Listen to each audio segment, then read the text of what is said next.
think. Oh god, hang on. Is that? That's peaking it shite, isn't it? I want to say it is. Um.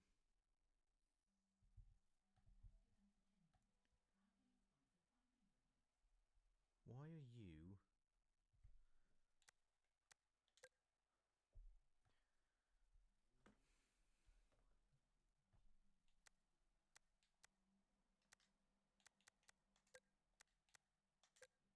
Right. Okay. Well, that seems to be no. That's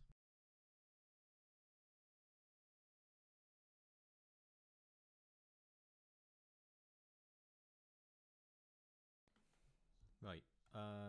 No, that's even worse. Why are you doing that?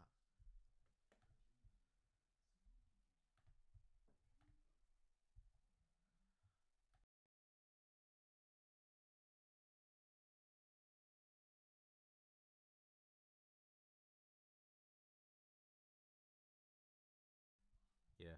Apologies about this. Me mic's gone to crap, and I don't know why. Let me try and shit in hell.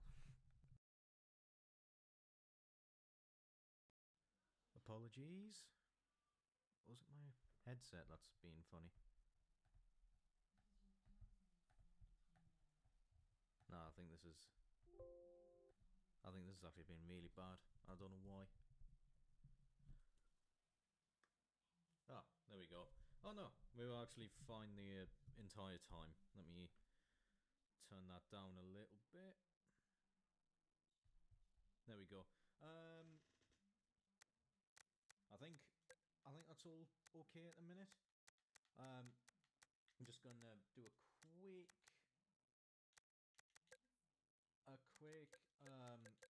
what's it test just to make sure everything's all okay. And then we'll kick things in. Hey, Biggie. Hi, it's well, I mean, to be honest, I think it's also been a while because I haven't really streamed all that much recently. I think the last one I did was actually TDU Solar Crown, which was however many months ago now. When was it? That was 2 months ago, in which both live streams I got copyright claimed. So that's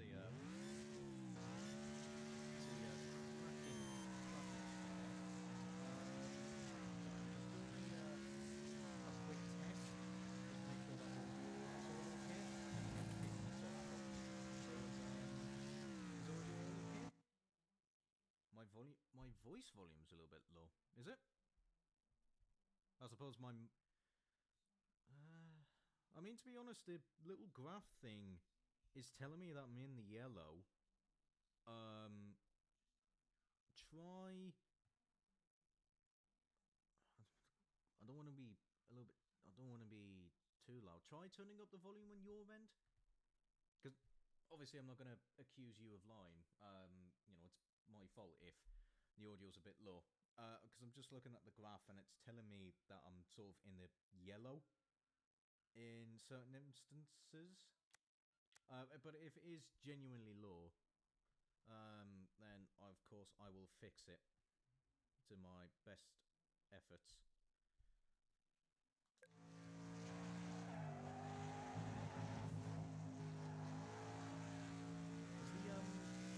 I know you're saying my voice is low, but is the game okay? Like, can you hear me?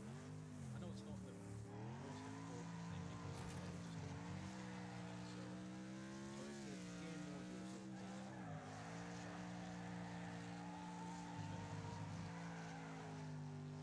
I don't know if you can hear me or not. So is the game audio okay?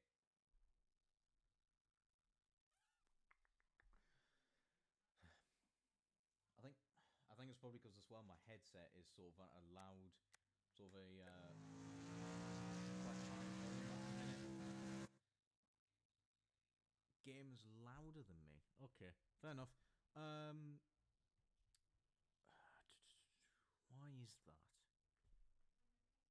I mean, my mic's maxed. Let me turn that down. Um, okay, so why are you? Let me think.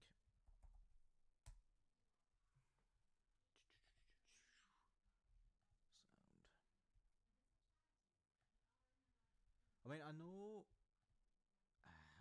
I had to turn down my microphone a little bit to try and get some of the sensitivity out of it. Device properties. Okay, let me oh shit.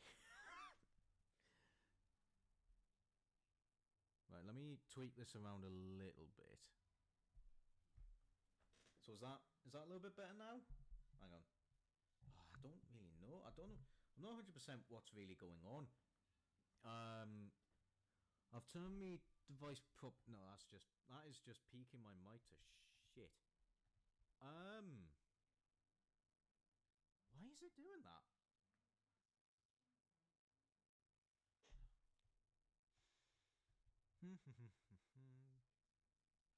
I mean, okay, I'll try turning it up there.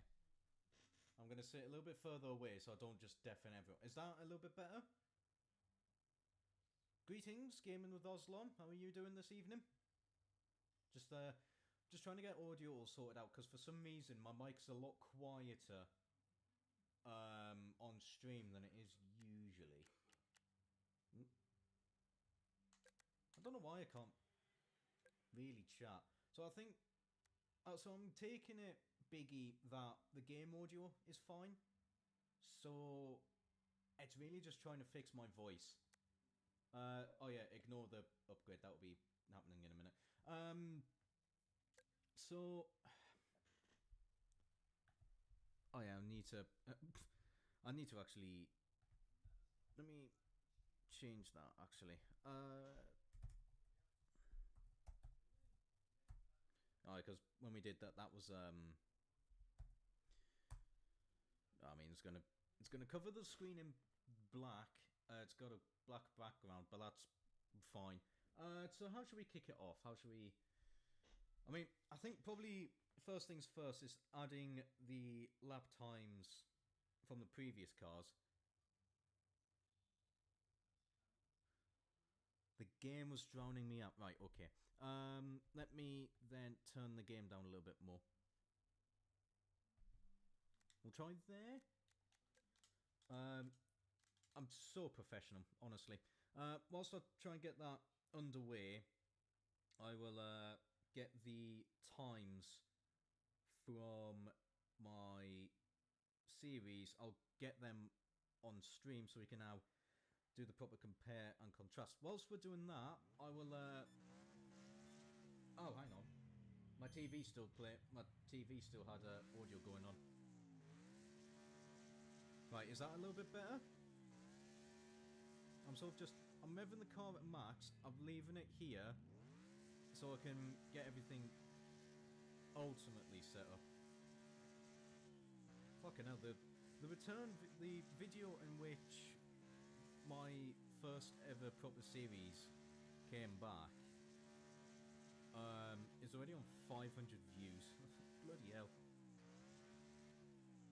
So is the audio better now? Oh yeah, I've just thought I'm going to need to do 2, aren't I? So if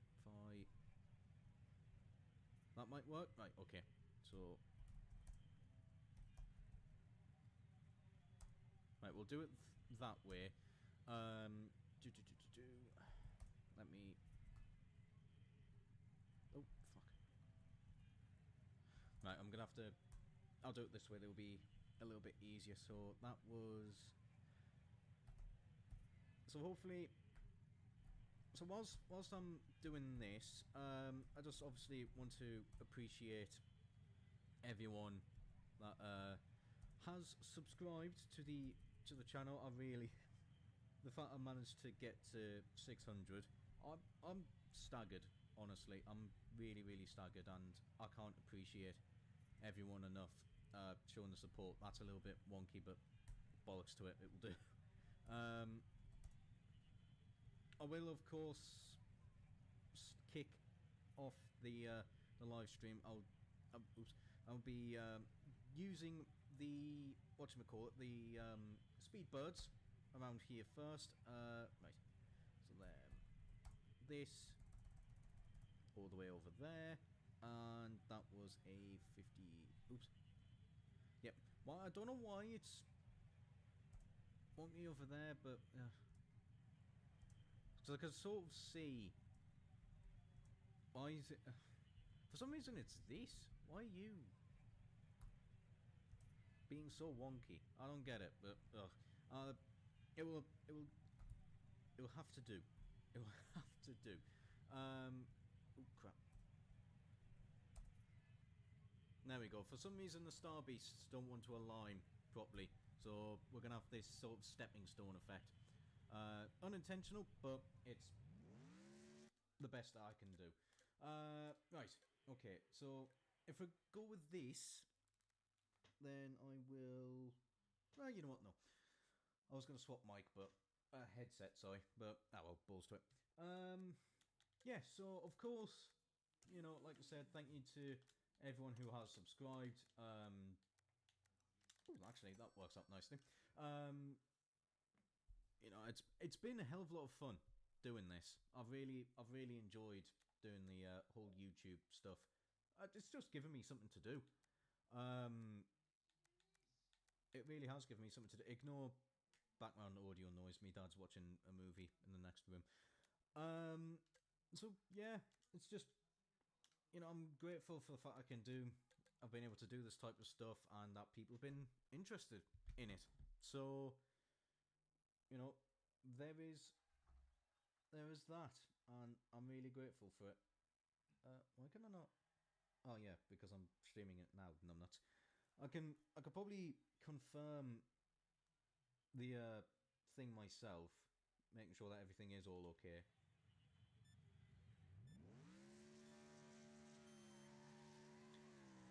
Right. Okay. I know it's going to be a little bit delay for me. I'm just hearing myself backwards, and it's shocking. Here we go.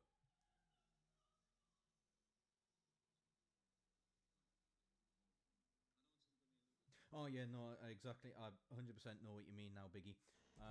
Right, okay. We're all good. We're all set up. Now let's kick things off properly. So obviously, when I did me poll, now my voice volume's gone low again. I haven't even changed anything. Why has that happened? I haven't even touched anything, and yet it's gone. Why has it gone backwards?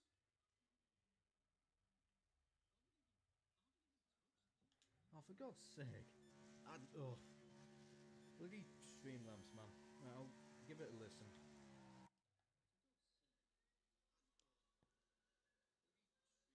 Yeah, no. Right. This, honestly, so fucking professional of me. Right, we're gonna go to there, and we'll kick it off from here. Hopefully, audio's now working. It's taken me 14 minutes to get that bloody set up.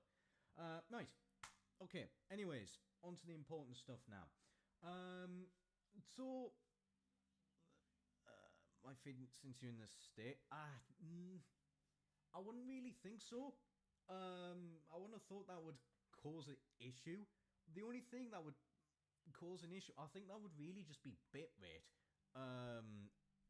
Then again, I wouldn't really know. But I don't think it's your internet causing the lower sound, what you may call it, the volume.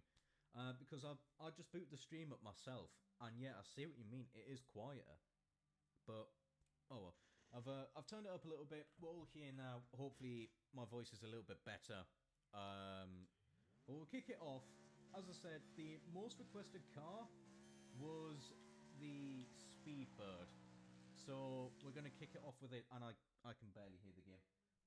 I'm gonna swap headphones so I can actually hear when I need to change gears and whatnot. I'm not sure what's happening though. I'm really not sure. Bloody technology, man. You can never trust the stuff. It's always usually crap until it's always crap until it works, and then it's brilliant from there. But it's trying to get to that point where it actually works. Yeah, so hopefully, is audio all okay now? Is the game not too... The game not too loud, it's not joining out my voice. Because if it is, I'll turn the game down a little bit more. Even though saying that, the game was...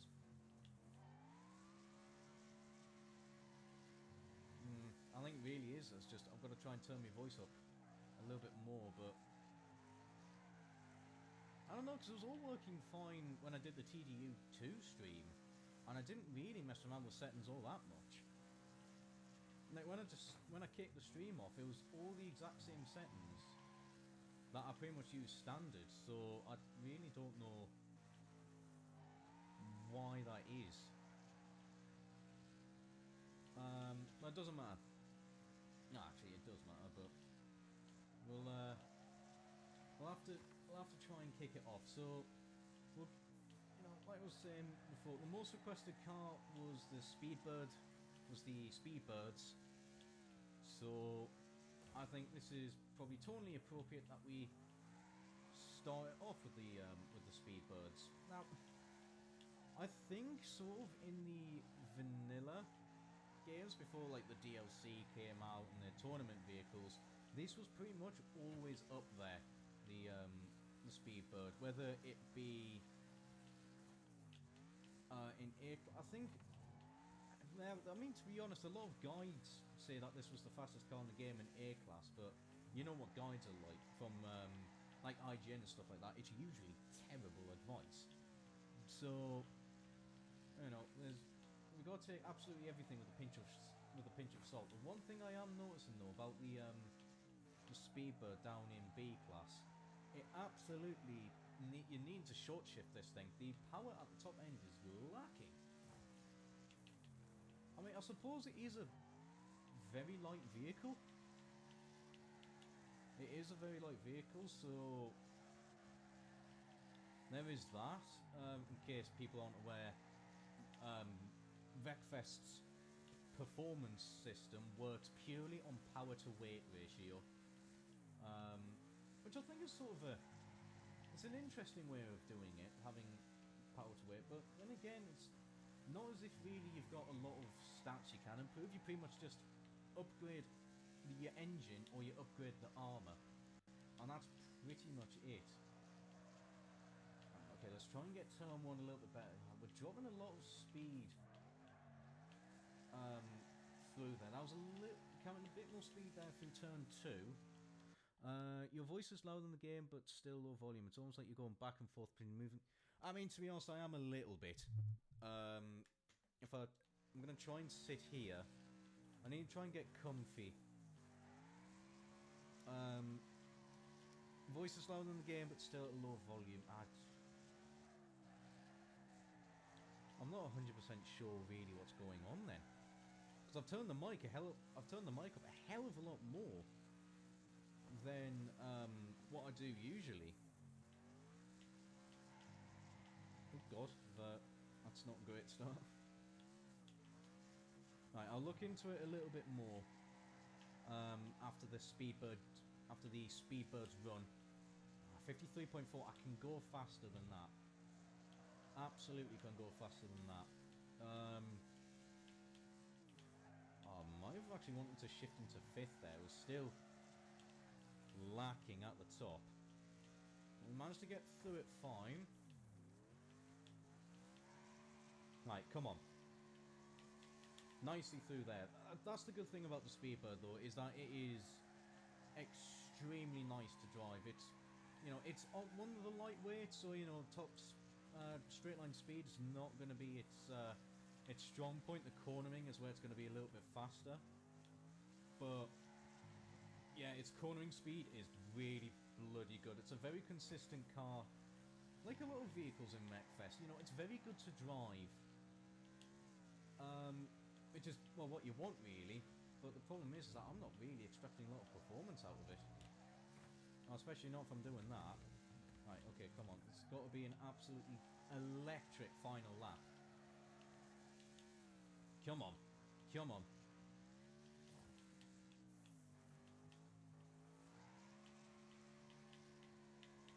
Okay, we're through there.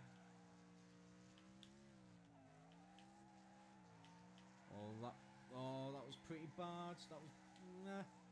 pretty bad through there. I was coming a little bit more speed, but still wasn't fantastic. Oh, that was an absolutely horrific final corner. Absolutely terrible.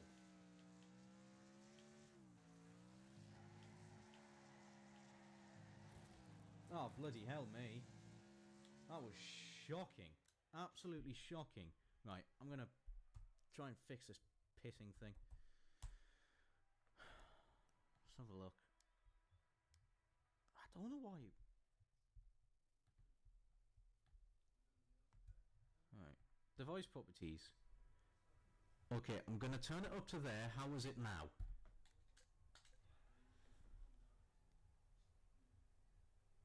Oh, fuck. I didn't take note. Shit. It was a 53 point... Oh, bollocks. What was it? It was a 53 point... Was it 294? Or was that the... Oh, that was the Star Beast's time. I mean, I can go faster than that. In this, easily. I can get this down to the 52s. Is my voice a lot better now? I've turned my mic up in the settings quite a bit. Turn that down.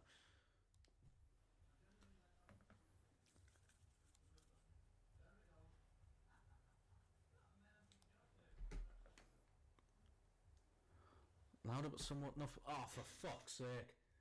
Why? I don't know why it's doing this.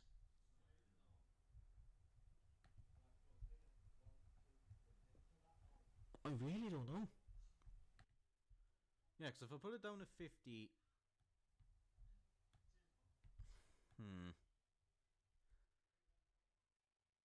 Right, hang on.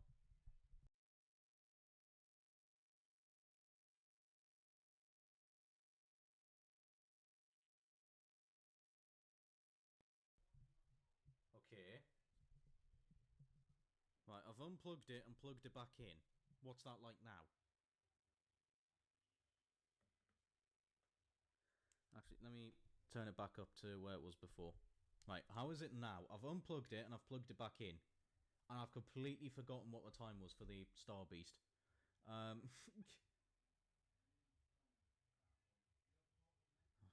me later, I'm not interested in the update.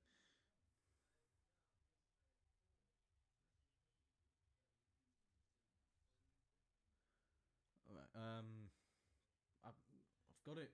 I've got the stream up as well, so I can sort of confirm everything as well, because this is... I mean, that actually sounds better to me.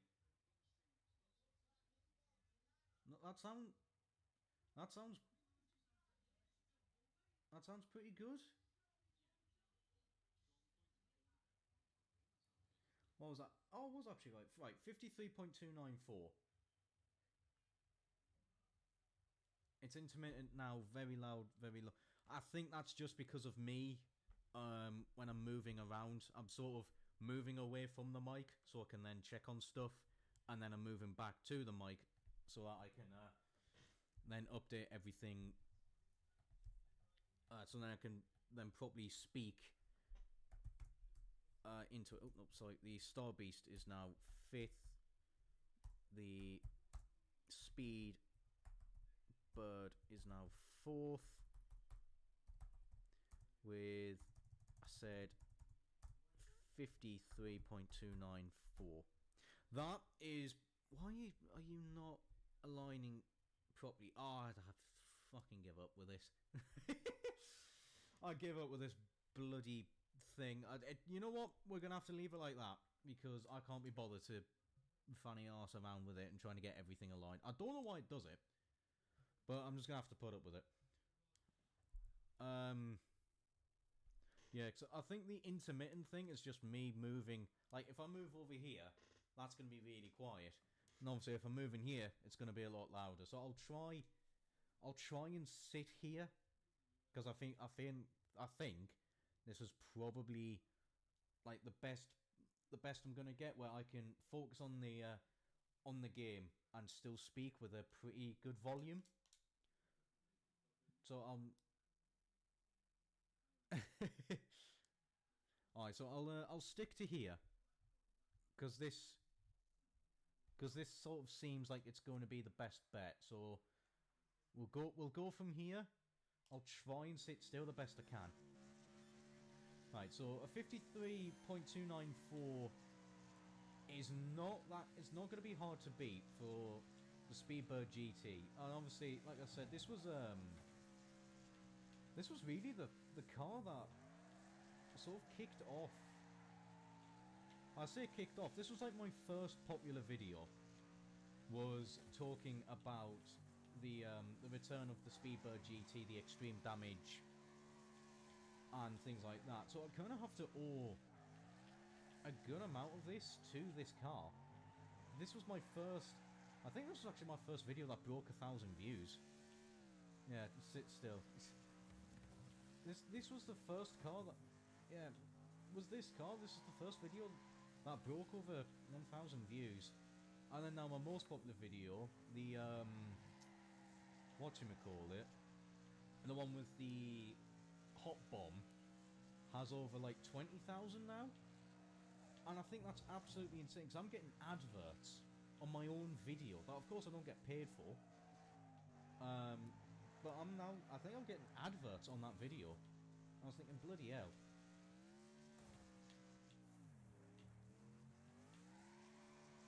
But yeah, it's... I mean, to think that I started this entire YouTube channel because it was during lockdown, well, sort of the back end of lockdown, so the early 2021, and I just went, you know what, I'm bored, so let's start YouTube. I think I was sort of trying to do the entire setup in 2020, but then I finally got everything I needed in 2021. So, that's sort of where everything kicked off. Right, okay, so let's worry less about my history. This isn't a QA. Let's now focus on doing investigations and trying to get this Speedbird GT to go faster than a 53.2. I mean, I can tell you now that 53.2 in the regular Speedbird could easily be beaten. Easily. I'm sure I can get I'm sure I can get that down into a 52 without much trying. I really think I could. I mean, hopefully I can, you know, be a man of my words and actually prove it here. Try and get this down into the 52s. Because I think when I did it all those years ago, I mean, oh, there you go, 52.8. I did that without even trying, like, you know, that wasn't even a perfect lap. There was mistakes here and there, like that, for example. I will give you a little bit of advice in a second. I've read your message. Heard, understood.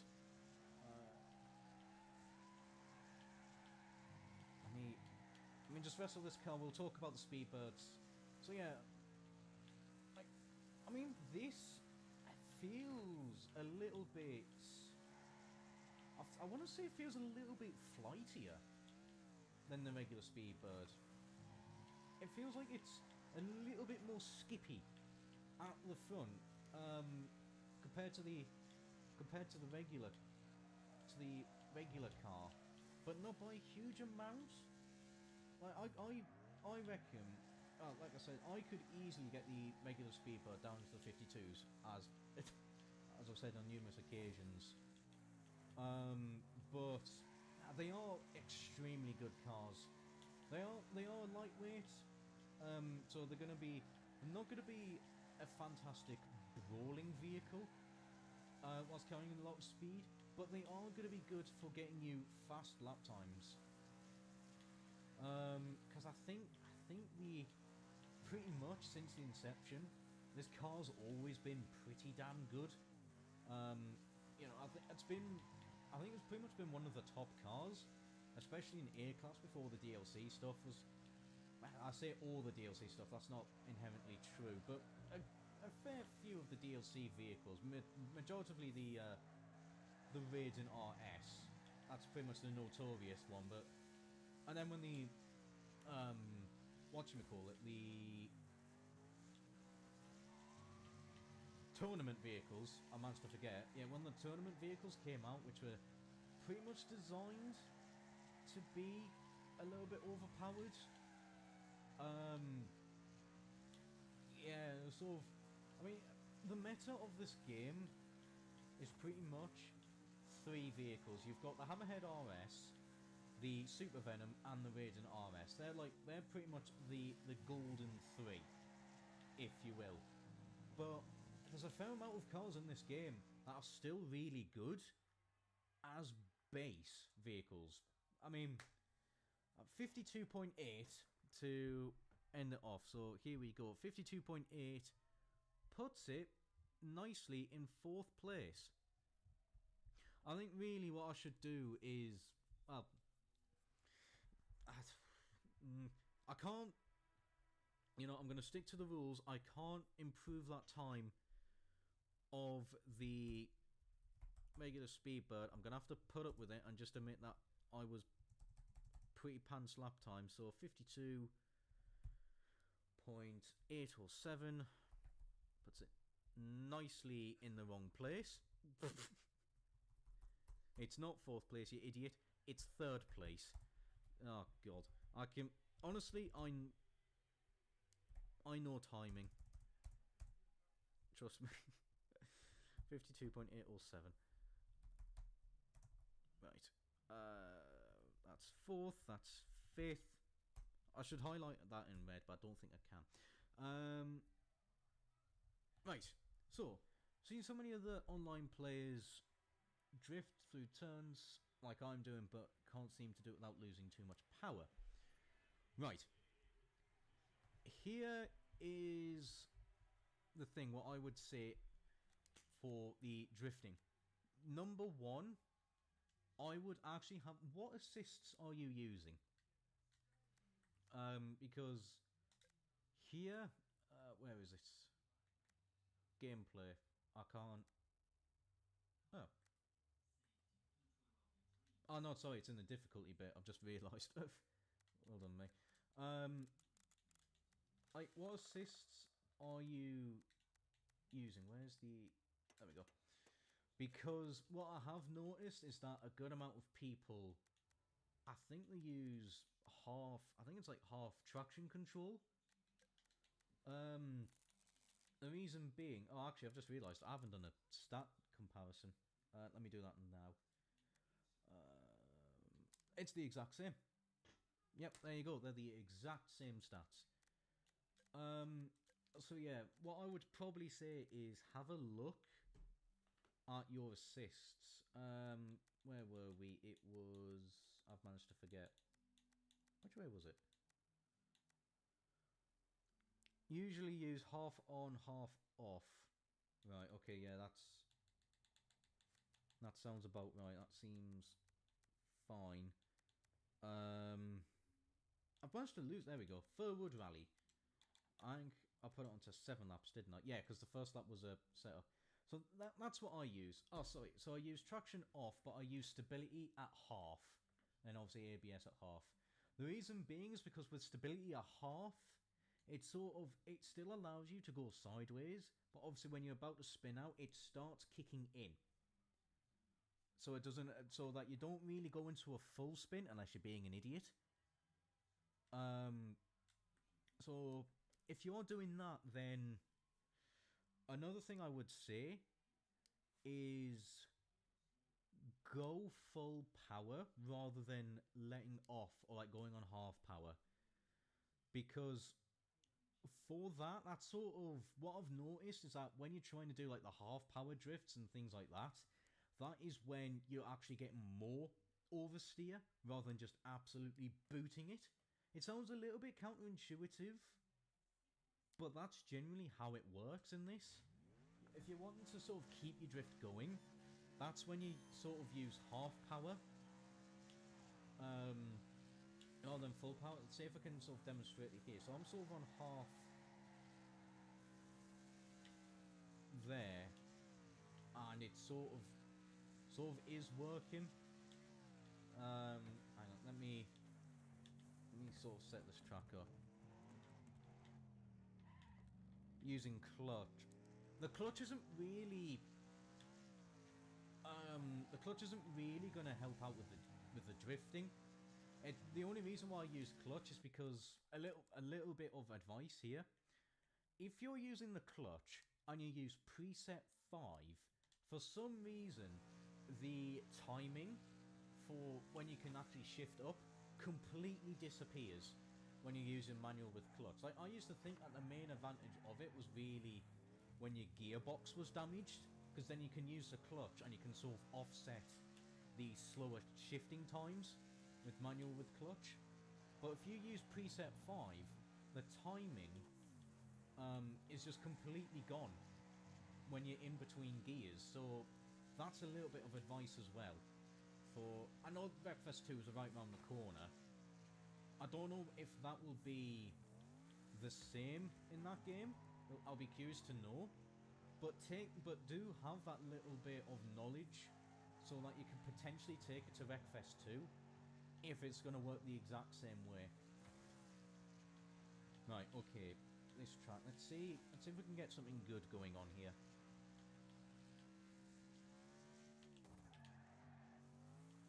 I just realised I haven't actually set up a timing for Furwood. I need to do that. Oh, I can just do a copy and paste. So where are we there? We're 49.7. All the 7s. I'm trying to think how... I think if you can do sub 40, pretty much sub 50s, you're on the right track to setting really, really fast lap times. Yeah, it might sound... It's a very odd controller preset, because flicking up on the right stick is how you use clutch, and then flicking down is how you use handbrake. But it genuinely does work. It's a cursed controller layout that somehow works.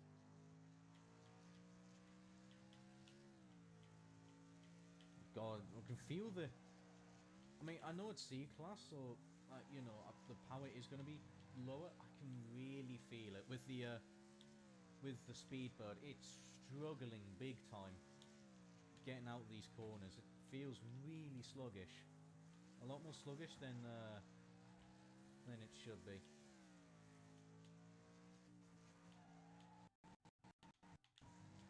Have to shift it down into second there. Yeah, I think these gears are a little bit too long for C-Class. I probably should have tweaked them down, but I'm committed now, so I can't do that.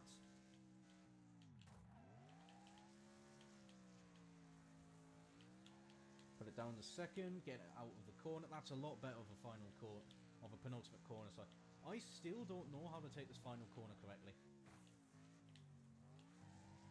I really don't. 49.3, that actually seems pretty quick.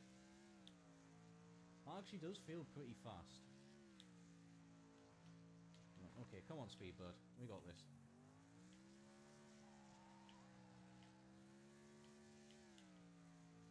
Okay, we're good.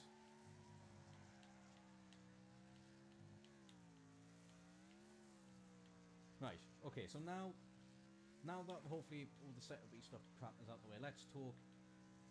I need to seriously talk about the Speedbird, the Speedbirds and like the Speedbird GT, like the differences between them.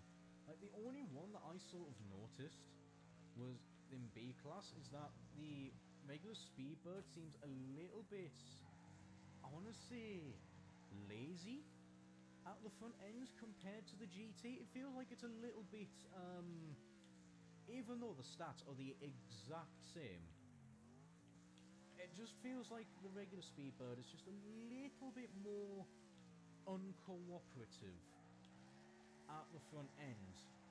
But it's a noticeable amount, but it's not a terrible amount. It's still very much, it's exactly what you'd want in a car. Especially in a vehicle with Wreckfest. You know, it can drift pretty easily, it can hold its drifts pretty easily. So it's a really good car for beginners, and I know it's one of the more expensive ones. I know it really is one of the more expensive ones, base game cars. But it's be honest, it is so. I do say it's worth the money. I really do say this car is worth getting. If people haven't got it yet, which I'd be surprised. Well, I suppose there's still a good amount of new players that actually do play this game. I'm guessing because Wreckfest 2 is coming out at some point, so you might have some people sort of exploring Wreckfest 1, sort of going, oh, what's this game about? Type of ordeal. Oh god, that was a really horrific final corner. Really, really bad. So I'm guessing that sort of, which I think is, you know, absolutely fine. I'm glad to see people, new people especially, still on this game. Let me see. Can I?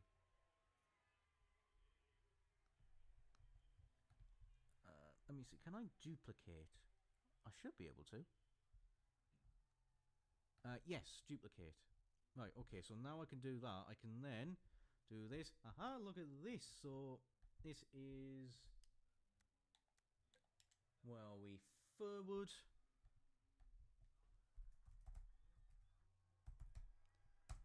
Leaderboard, and then I need to. So what was I doing in the rammer? Okay, so well, that was obviously my best time overall in the rammer.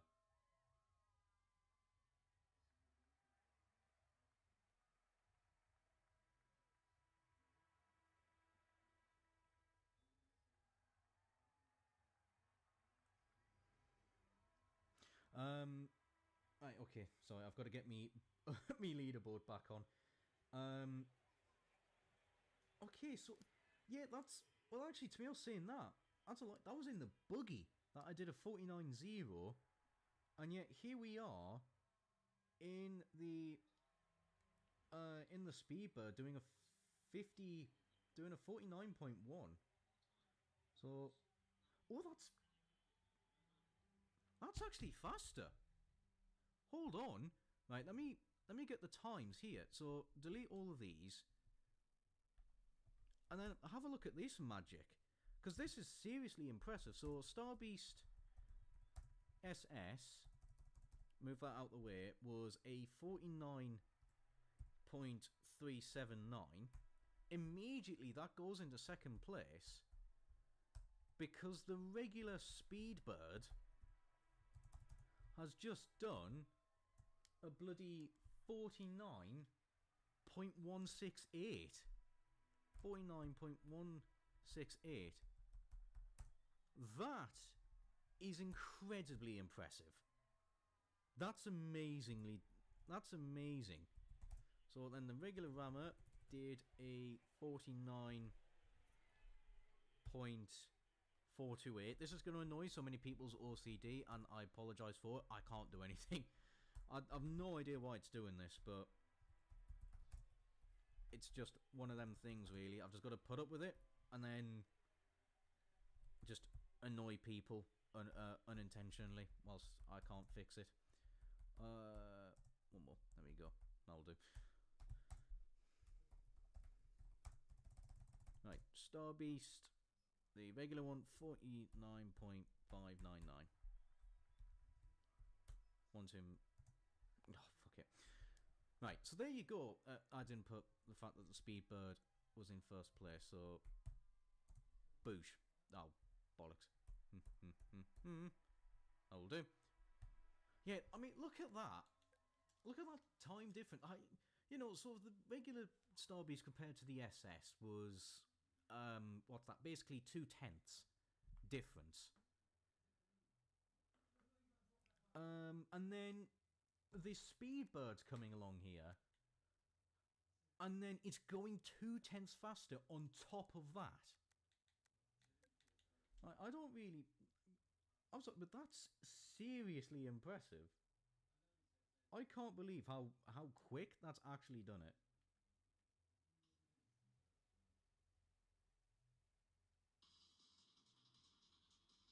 Sorry, ignore this. I'm just making sure that. Oh fuck! I've just realised I've done one too many laps. Oops. I've done one too many laps around there. Oh, bollocks to it. Right. I kind of forgot. I didn't realise I only did 6 laps, not 7. Oops. Okay. I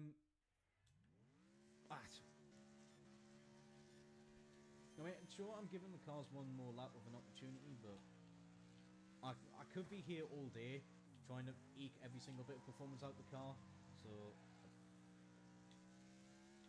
yeah, oops. A little bit unscientific, the live stream, but oh well.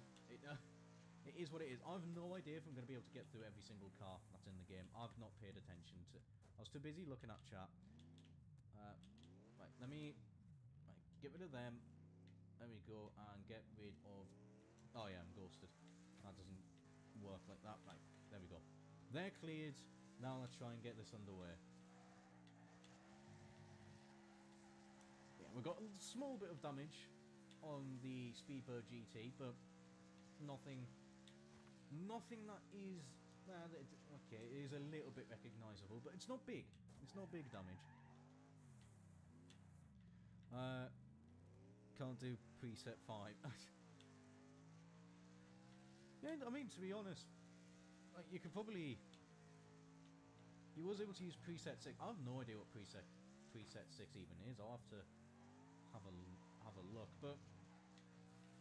I mean, you know, if you can get used to manual with clutch, then by all means, but you don't really have to, because, like I said, the only time I've really noticed a performance increase was when your gearbox was damaged. That's when manual with clutch really came in to its own, was when you have a damaged gearbox. But outside of that, it's not that big of a difference, so I wouldn't really worry too much.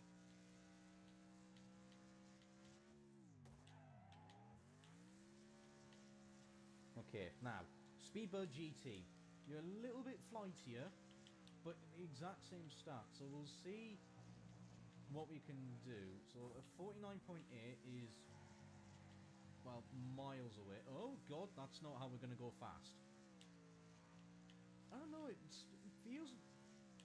does feel different to me.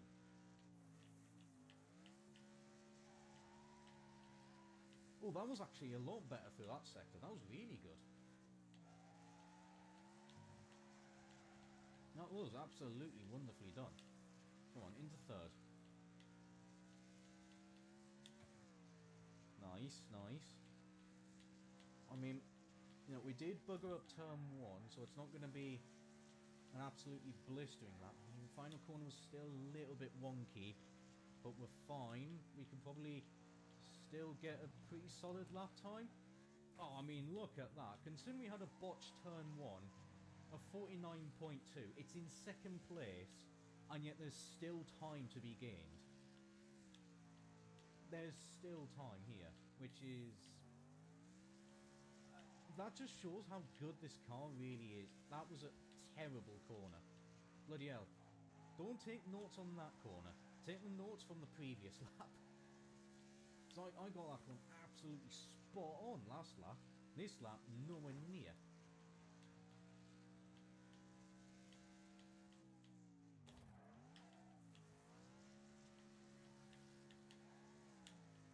Okay, there we go. We're fine there. Yeah, no, look at that. Yeah, that was all from this corner coming up after this straight. That was just how bad that corner was. Okay, come on. Come on, better. Yes, much better. Lovely stuff. That is what we're wanting to see. I mean, it was pretty good through there. This car, it's impressive. It really is impressive how good this is.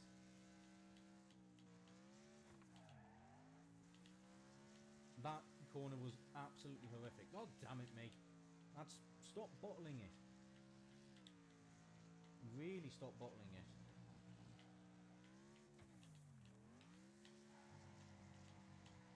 Come on, come on, come on. Okay, much better turn 1. That was actually a spot on turn 1. Let's try and match it here. Extend the drift out a little. Oh, come on. Look at that. Okay, better, better, better.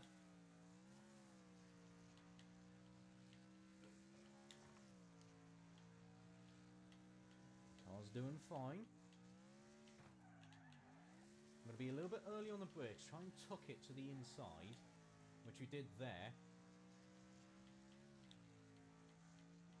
So it's going to be faster. Oh my god! 49 dead! Considering we're doing that in the buggy, which is an extremely renowned fast C-Class car. And yet we're getting extremely close to that with this. We are finding some... This is a good car. This is an extremely good car in C-Class. And in B-Class as well. That was the other thing, is that I feel like... That's not how you do the final corner. That's definitely what it feels like. But I think the Speedbirds seem to be better in C-Class than they do B-Class. Look at that, 49.0. Is that faster? It's not, but it is extremely close. A 49.0 around here. God, the world record's a 48.1. I think with a little bit of time, I could get the Speedbird GT down into the 48. I really think I could do that. Let me see. So 49.094. Using manual no clutch preset 1, 40 races to open trace 5. Oh yeah, that's seriously impressive. You know, I wouldn't worry too much about yeah, if you're able to get a good amount of wins, that's all that matters. Let's have a look at preset 6. Handbrake on right bumper. Okay, interesting. Give up and down. Oh, okay, so oh, you know what? I can sort of actually see the sort of the performance behind that actually with preset 6. Handbrake and clutch on the bumpers. No, that's actually... No, I can sort of see that control scheme sort of making sense. It's not quite as cursed as I'd fear. Right. Anyways, to conclude, so obviously, if you have a look at the leaderboard times here for Pine Hills, the Speedbird GT claims third with a 52.8. That which is really good going, considering it's only... Well, it's basically half a second... No. 0.05 of a second down on the Starbeast SS. But, I mean, just the regular Rammer is so fast in B-Class. The fact that the Rammer is essentially half a second faster. Well, 4/10 of a second faster, really, compared to Speedbird GT. I mean, I could get the GT a little bit quicker, but that Rammer lap time was absolutely on fire. That was an extremely good time. The regular Speedbird, I know for a fact I can go faster. I can get that down into the 52s. But I feel like it's just not quite as cooperative as you would want compared to the Speedbird GT. I think the Speedbird GT just feels a little bit better in both classes. But both of them, I'm sure I could probably get the same lap time in both of these cars. They are seriously good. I mean, that 49.0 around Furwood Rally and the 49.1 in the regular is still mighty impressive. 1 second within a world record, no matter how you want to see it, is impressive going.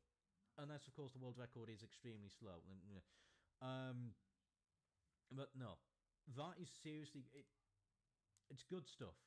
It's really good stuff from both these cars. So, to anyone watching the VOD, which one would I say, you know, should I Should you just get the tournament one and ignore the regular one? Should you get both, or should you get the regular one and ignore the tournament? I would say get both.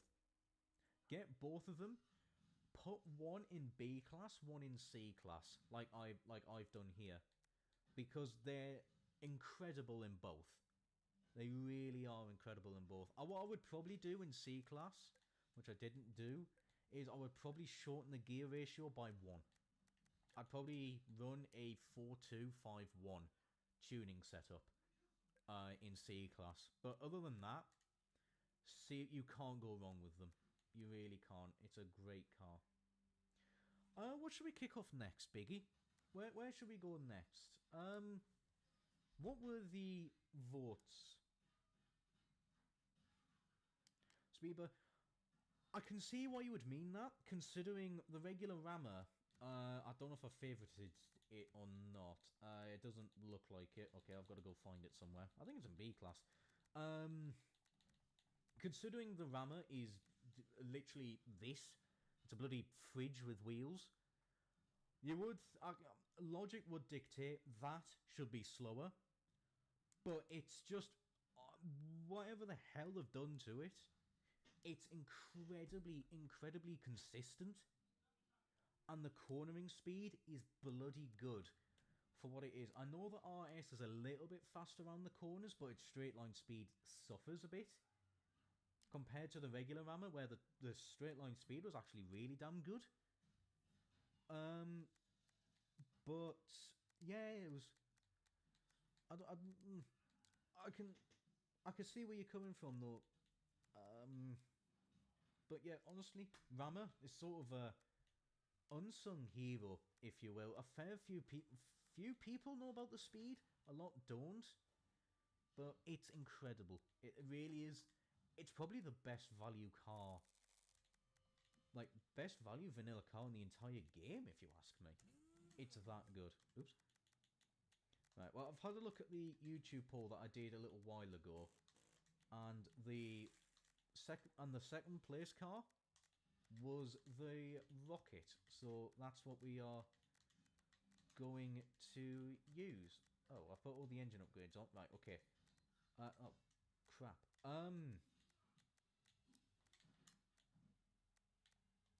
And I've got no armor on it either. Okay. Well, there you go. You've got to put on the race engine to get this to the top of B class. Oh, God. No, I just put the race exhaust back on, haven't I? Yep. Right, down, off. Let me just check that all of them are fine. Yep. What about Speedy versus the Nexus for front-wheel drive showdown? I was actually thinking about that. Once I sort of went through all of these cars, I was then sort of thinking, right, how about we sort of do more specialized, shall I call it, comparisons where it was like front-wheel drive cars, or like the fastest between the heaviest vehicles in the game type of ordeal. So I could still potentially do that. Oh, God, you're taking the piss. It's 1 PI. What can I add on that? The mesh. Close enough. Right. No, you're not enough. You are. Right, okay, perfect. Or is there no comparison? Well, I mean, to be honest, the Speedy is that stupid fast. It really is fast, but I will test it. You know what? I will test it for you. Right, so we're going to be going back to Pine Hills now. This was the one that placed second place, if I can remember the alphabet. Pine Hills. Wrong one. Hello, Carol. Welcome to the stream. I thought you've had a good evening.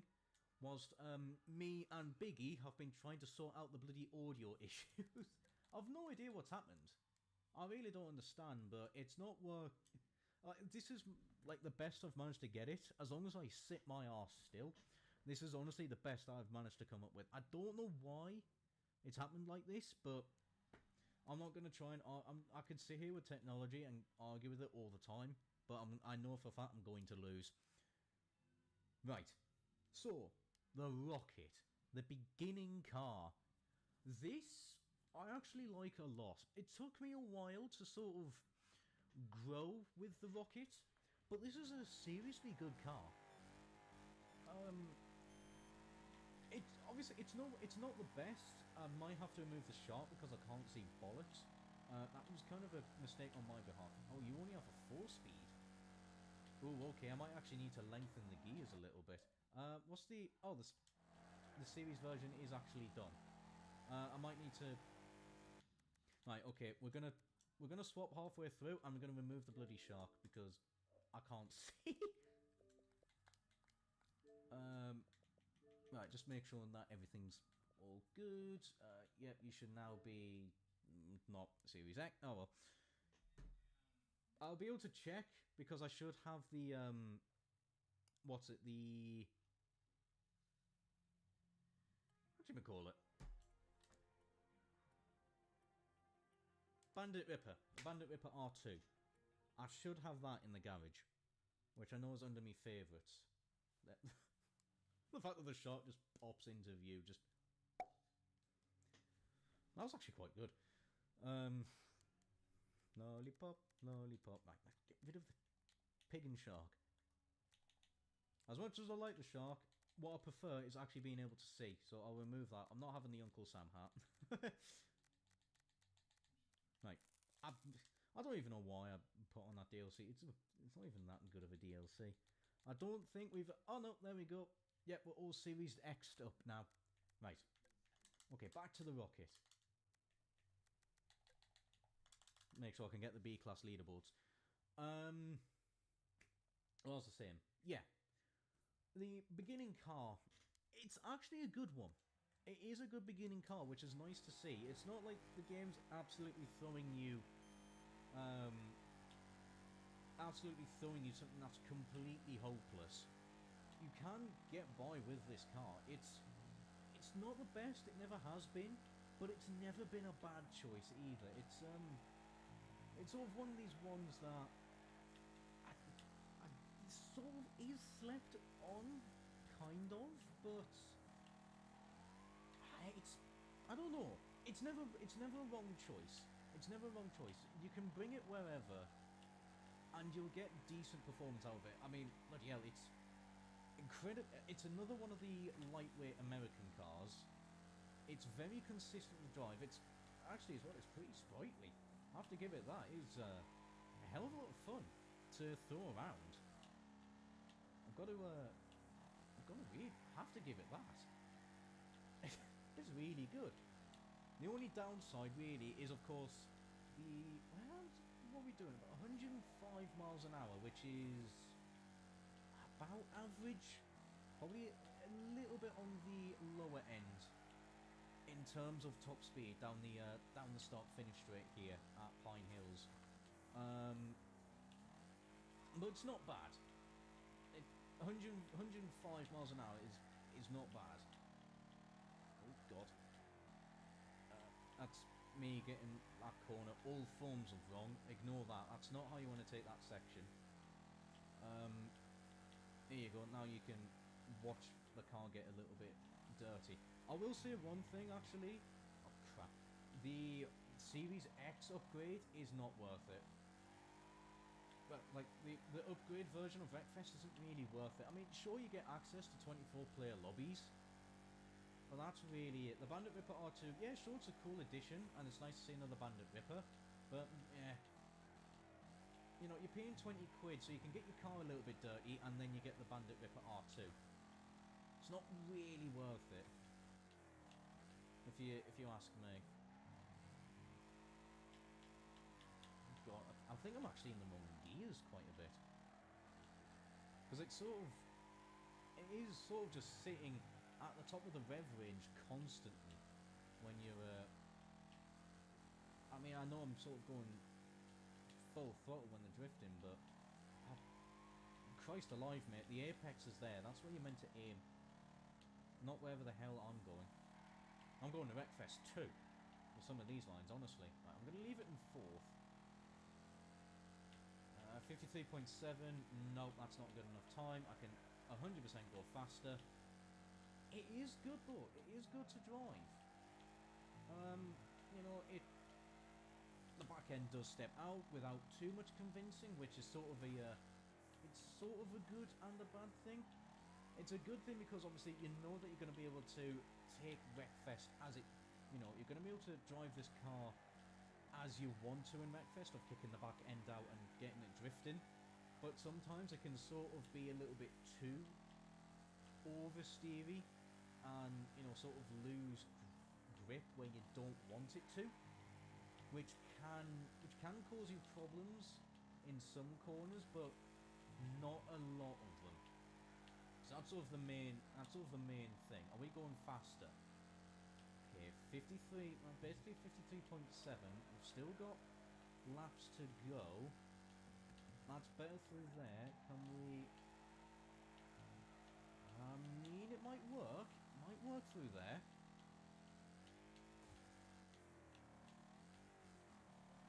I might have been a bit too early on the brakes, actually. Thinking of that. The brakes are actually pretty good. Come on. And step out a little bit. There we go. Hang it nice and wide. Oh, God. I lost a little bit of traction there over the crest. And I'm not in the... Good grief, mate. I'm very sorry. I am not driving this well. Come on, be faster, be faster. It's not, it's... Jesus. I mean, it's not the worst lap time I've done, but... It's not very representative of what the car can really do. Oh, that was extremely risky. I don't want to be doing that again.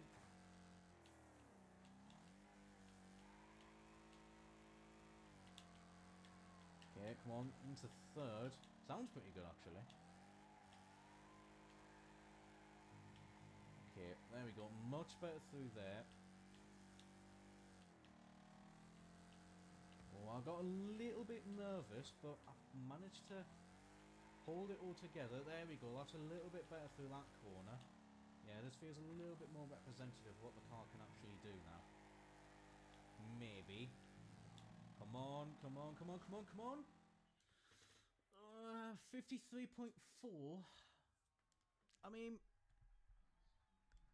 Oh, God. It does put it behind the Star Beast by 0.2 of a second. And the Star Beast's time wasn't really that good. For this series, anyway, it's... I mean, Rocket. That's... well done, me. I don't know. It feels like I definitely did let the car down. The AI's let the car down. Bloody hell. Not that you can really see. But I watched it on my screen. It just drove...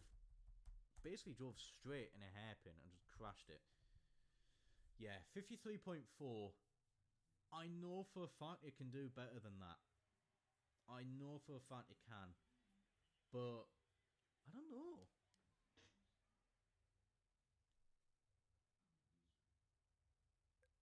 The boomers, yes, I have.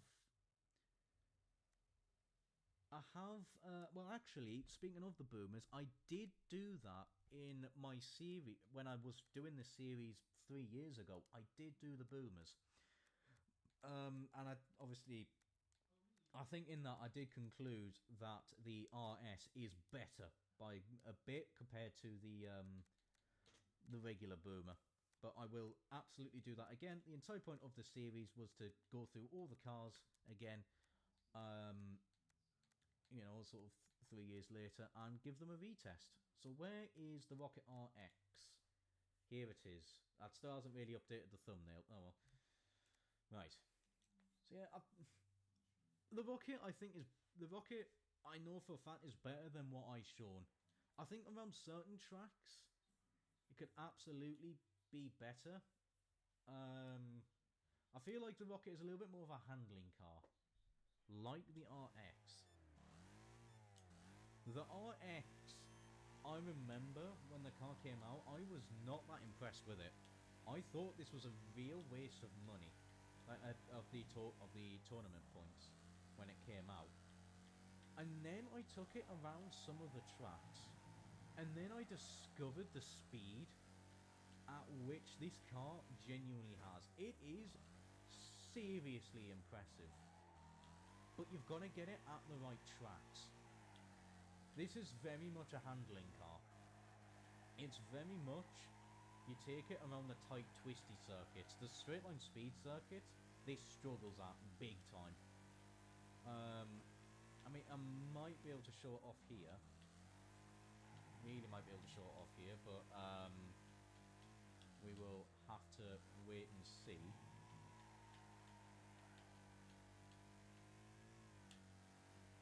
Let's see, what speed are we sort of doing? Let's get you into fifth. Oh, okay, 106. Right, okay, no, that's pretty good going. But I remember just not really liking this car all that much. And then I used it again, and I was thoroughly impressed. Like, my truck guide around, I think it was it Savalax Sandpit? It was like one of the Sandpit tracks. I just randomly threw this car around there, and just realised how fast this really was. So then I really started pushing the car, and it did good. To be fair, it did really bloody good. Then, of course, the Raiden RS came around, and I just went faster than everything, but... You know, such is life. I mean, look at that. A 52.6 is thoroughly impressive. I mean, it's blown the regular rocket out the water, but I think the regular rocket was let down by me quite a bit. But, I mean, just the cornering speed of the RX is brilliant. I think I am braking too early into that hairpin there. I don't really know if I want to try and start braking later, in case I then brake too late, and then start losing my braking points.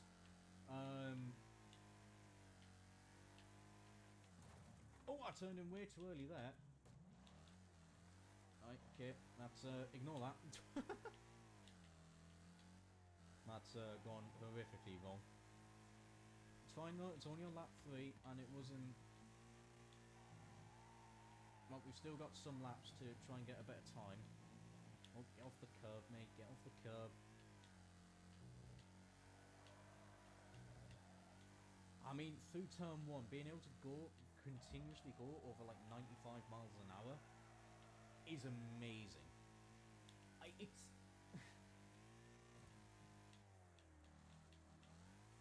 Okay, that's a little bit better.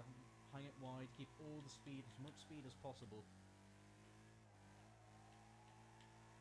And there we go. Oh, come on. Boot it, boot it, boot it. I've done the exact same thing again. Whoa! Oh, look at that. I'm turning in too early through ditch corner, but look at that. Amazing 720.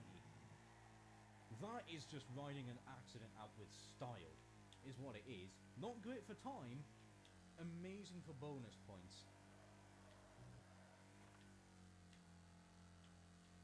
I'm being able to do 100 miles an hour before getting on the uphill bit for turn 2. That's seriously fast. Shift it down, there we go. Come on, in the third. The gearbox as well, I think, is a lot nicer on this. I think it's a 5-speed on this car. Right, let's not turn in too early. Wait, that's the tricky thing. There we go. Absolutely spot on through ditch corner. Absolutely spot on. That's what you wanted to do. Sort of hook 2 wheels into that ditch, and that's how you carry the most cornering speed. Oh! If I didn't clip the wall there on the final, like, going down the start-finish straight, a 52.2 from the Rocket RX. That is, come on.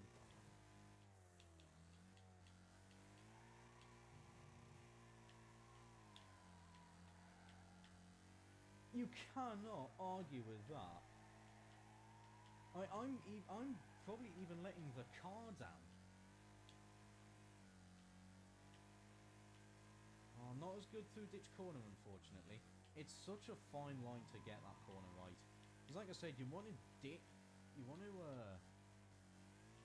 two wheels into the ditch to carry as much cornering speed as possible. Oh, really enjoying using the RX as a B-class car. You've won a large chunk of your races with. Impressive. Yeah, I can see why. I can really see why. Yeah, my Raiden RS time, 51.7. I'm not getting down into the 50s. I have no idea how the hell people are doing that. But it is possible. I think it is possible. 54... I mean, the old world record here used to be a 51.6. And now we're going a second faster. Christ alive. But the Rocket RX, it puts itself into first place. Bollocks. It puts itself into first place for Pine Hills. Yeah. I take all of the bad things that I have said about the Rocket, and I take them all back. That is seriously good. I reckon if I could get ditch corner spot on with the RX, I think this could genuinely be the first car. Well, the third car, I want to say, that I actually get into the 51s. Because if you're able to do 51s and do it consistently, you're doing something right at Pine Hills. You are seriously doing something right. In B class, obviously, I know, don't try and do this thing about, oh yeah, what about A class? No, that's cheating. Right, okay, so now I've got to try and get this to the top of C class. It's going to be, put you on, and there we go. So, I didn't do a stats thing.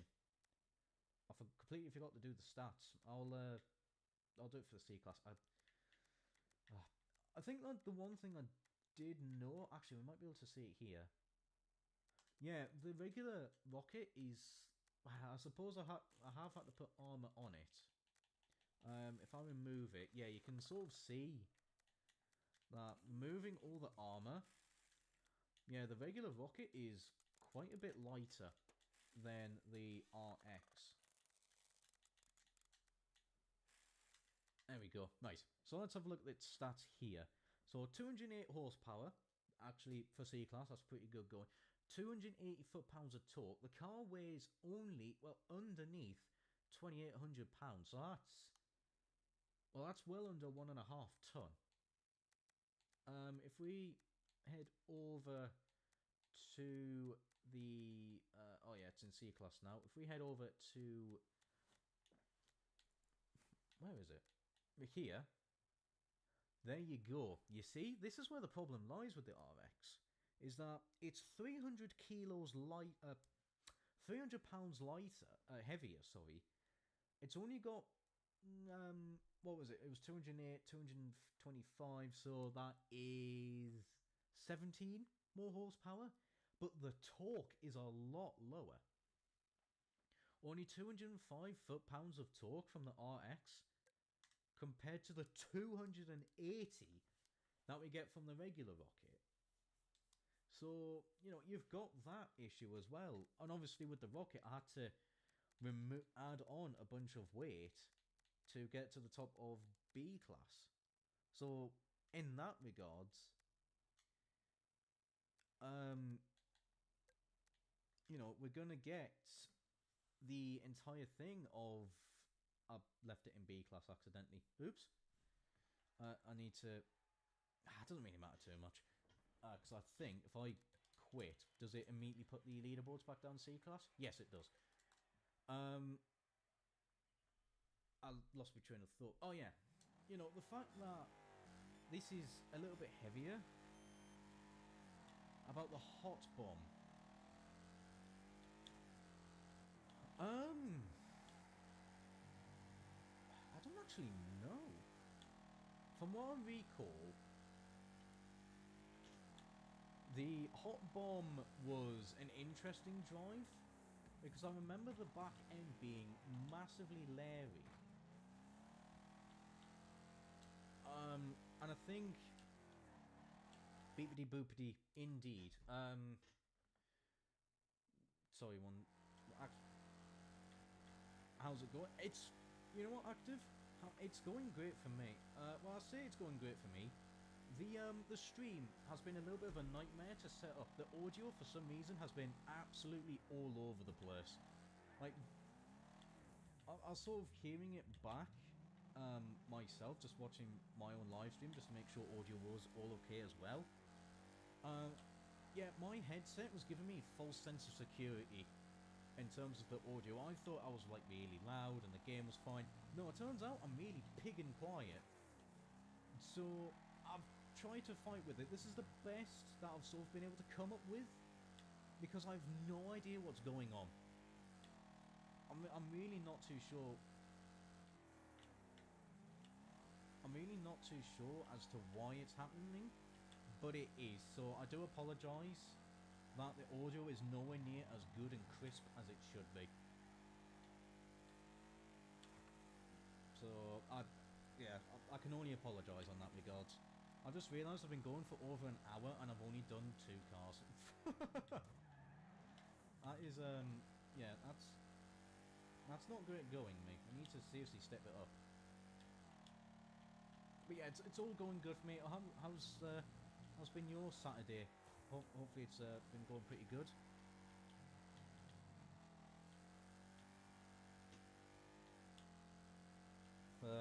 Oh, actually, speaking of... Sorry, I'll talk about the Rocket RX in a minute. Over the weekend, I watched Logan, and then today I watched Deadpool 3. Fucking hell, Deadpool 3's funny as fuck. And Logan was brilliant. I really did like Logan. The fact that they made Wolverine... like, what Wolverine should be. He's got bloody claw hands. He should be able to tear people's faces off.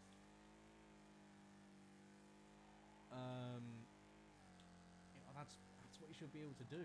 And it was great to see that. And then, yeah, Deadpool and Wolverine was really good. I don't know. I think I enjoyed it because of how funny it was. I think really just from the movie itself, I don't know. I thought it was a little bit average, but the humour factor really helped. Yeah, I apologise about the audio, but hopefully, whenever our next stream, which will probably be however many months' time, hopefully I can get all the audio sorted out then. I don't know whether I need to do... I don't know whether Streamlabs sort of had an update or something like that to really cause a lot of issues. Whether... I don't know what it is. But something in the sentences has gone backwards. Also, this rocket is struggling. I'm just realising that 49 points. Oh, okay, 49.7. Still is still a really good time, but it is struggling, you know. And I don't think the lines I've been taking have been all that bad. But yeah, it's not really getting the performance down. Strangely, it feels like it's a bit slow on the straights compared to what you'd expect from C-Class. Like, what speed are we doing here? Again, 95 miles an hour. Which is pretty much what you want. It's pretty much about average, but I don't know. I mean, there we go, but we are finding a little bit of pace. Time is starting to be found. But it's... It's a confusing one, actually.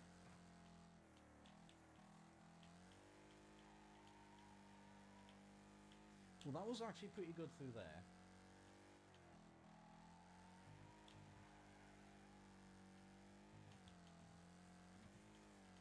That was pretty good through there. Keeping it nice to the right-hand side for that little section. Need to try and get this final corner sorted out. If you ask me, this corner here is probably the hardest on the track. I losing too much speed. I think the gears, as well, is sort of playing against it. I'm not too sure. I mean, we're managing. We are finding time. Oh, that was me not using the clutch. 49.5. 49.5 dead on. I mean, that's just impressive. I kind of don't want to go fast on a matter of principle. But no, I'll absolutely give it my all. Yeah, I don't know what it is. It's not seeming as fast as it should. I feel like this can go a lot quicker. But something ain't right.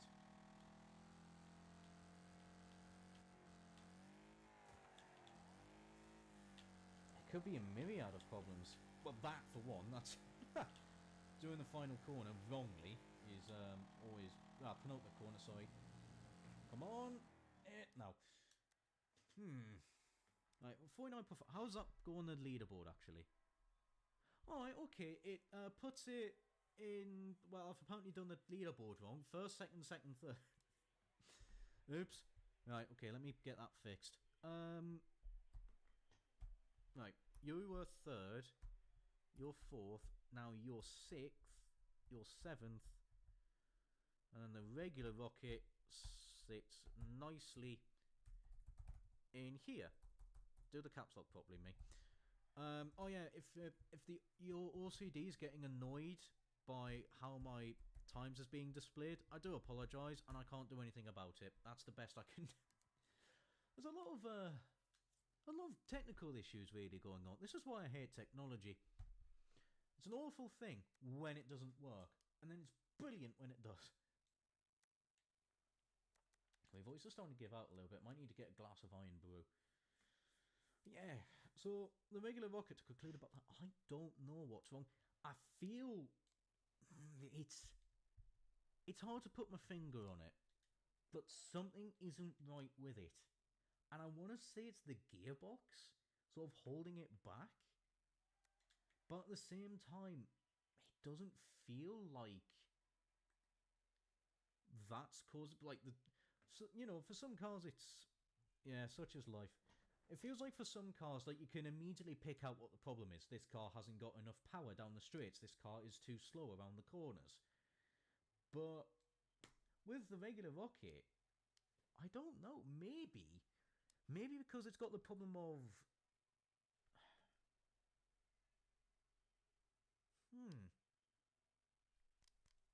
Maybe the acceleration when you're sort of trying to get it out the corners isn't that great, but then you'd sort of notice it down the straights. I don't know. I don't know what the issue is with the regular rocket. Something, like, it's not as if it's a car that you should completely just outright ignore. Absolutely do not. It's a fantastic beginner car. You can do a hell of a lot worse. But I don't know. It's got a problem. Yeah. Oh God, here we go. Right. Let's get rid of them. I'm curious to see how this would do, because like I said, this is extremely good. This is an extremely good cornering vehicle. Really, really good around the corners. And then, yeah. So pretty much, I mean, it's doing 96. Actually, I've just seen it clock 96 miles an hour down the back straight. Maybe it is a power issue then for the regular rocket. Maybe that is what ultimately holds it back. Okay, well let's see though. Let's give the RX its debut.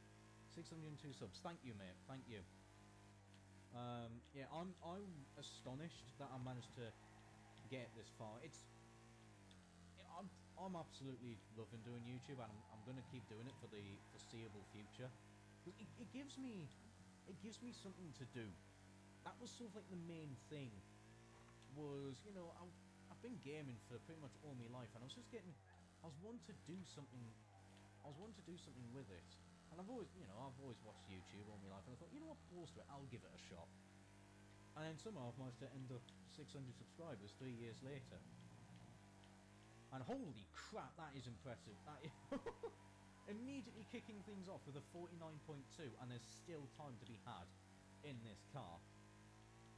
Yeah, I apologise, Rocket RX. Everything bad I said about you, you proved me wrong time and time again. It's a good car. This is seriously good. I think this was 80,000 tournament points as well. I can't remember. I've had this car for at least 5. I want to say I've had this car for however long the tournament's been at. Balls. Yeah, I'm glad as well that people seem to be enjoying my stuff as well. Like, you know, that's the main thing. If I can make people's day, you know, that's sort of made my day. If I'm giving people, you know, some form of entertainment, and you know they're enjoying it,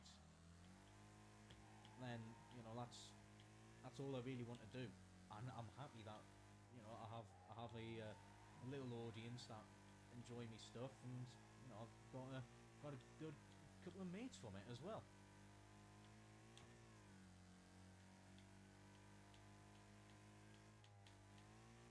And 96 miles an hour, braking. Might be braking a little bit too early, just trying to make sure that the car gets through the final section. Oh my god! Oh, it's not a PB, but damn in hell, it's bloody close. Okay, 49's it. If we can get into the 48 with this thing, I think I may have a new favourite car in MechFest. I don't even know what my favourite car would be. I want to say the Hunter Panther, to be honest. I do want to say the Hunter Panther is probably my favourite car in the game.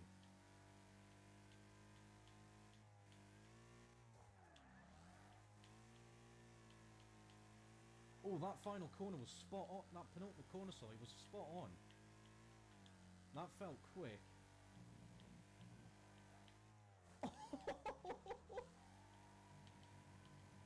Look at that! Holy shit!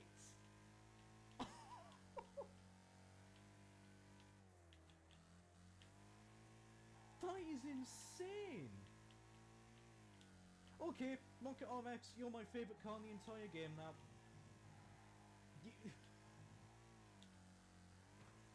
Wow!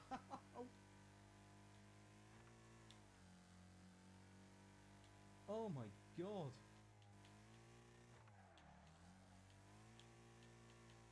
I know it might be popping off, and there's probably going to be people here going, what the hell is he... What? What's he popping off about? I have never been able to do a 48 in C-Class. Oh, God. I'm curious to see how this does, what this is on the leaderboard now.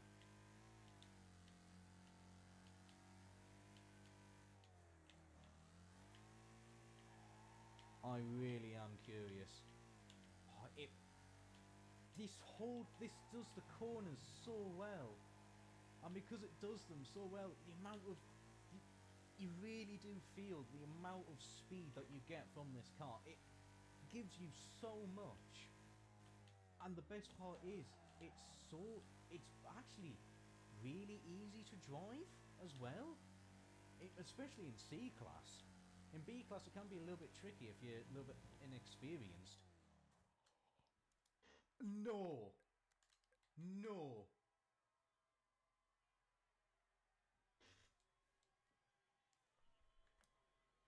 No way. Come on, update this leaderboard. How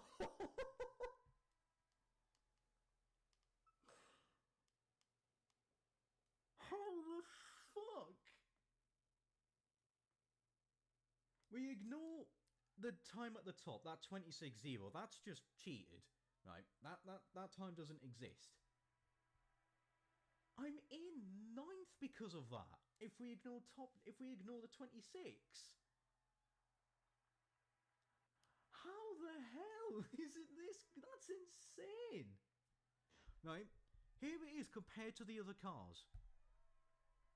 It's 6/10 faster than the Speedbird GT. And the fact that the buggy, right, that took me multiple hours.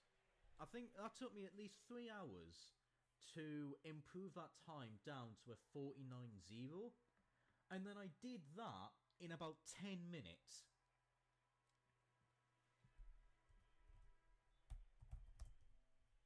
In 10 minutes, the Rocket RX put me in 10th. 9th if we ignore the obviously cheated time at the top.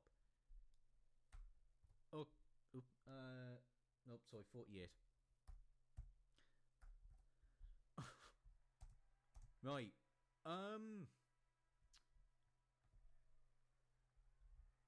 I think there's going to be another track guide coming out, or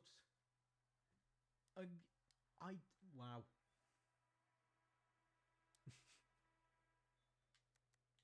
Okay, right. Yeah. Get the Rocket RX. If you're still playing this game, make a beeline for this Rocket RX. I cannot believe that. I really can't believe that. Consider, like I said, the buggy took me a couple of hours to find. What was it? Oh god, you're gonna be big and awkward now. Oh, there we go. What's it? To find literally just a handful of tents. Like, I think it was 2 or 3 tents. And then in 10 minutes, I went 6/10 of a second faster. Yeah. Buy the Rocket RX. Get it. If you haven't got it, get it. I have a new favourite car in Wreckfest now. Oh my god. Right, okay, now, moving on. Oh yeah, I should do a conclusion. Yeah, Regular Rocket seems to be struggling for some reason. I don't know why, but something doesn't seem right with it. Rocket RX, yeah, go for it. Go. Buy the car. Have I not upgraded this to the top of B-Class before? Apparently I haven't. So I would have bought a lot more upgrades for this thing. Oh, bollocks. Oh, please don't be like this. I wanna get you to 234 at the minimum. No. Actually, what if I do that? Oh, you. For God's sake, man. It's not tantalizing. Oh, I mean, for. Oh, you know what? Arseholes to it. The fact that 1 horsepower reduces the PI by 2. You know what? We're going with that. Oh, you could assume the Raiden RS is 232, but that's because multiplayer starting things. It's a little bit. I think it needs a little bit more tweaking. Doing it by reverse PI is fine, but it kind of does get exploited quite easily. Right, okay, so next on the agenda, this was actually Biggie requested this. The Nexus versus the Speedy. The two, actually there is a third front wheel drive car in this game. It is the Firefly. Biggie, do you want to see the Firefly in action as well? Or do you just want to see the Speedy and the Nexus?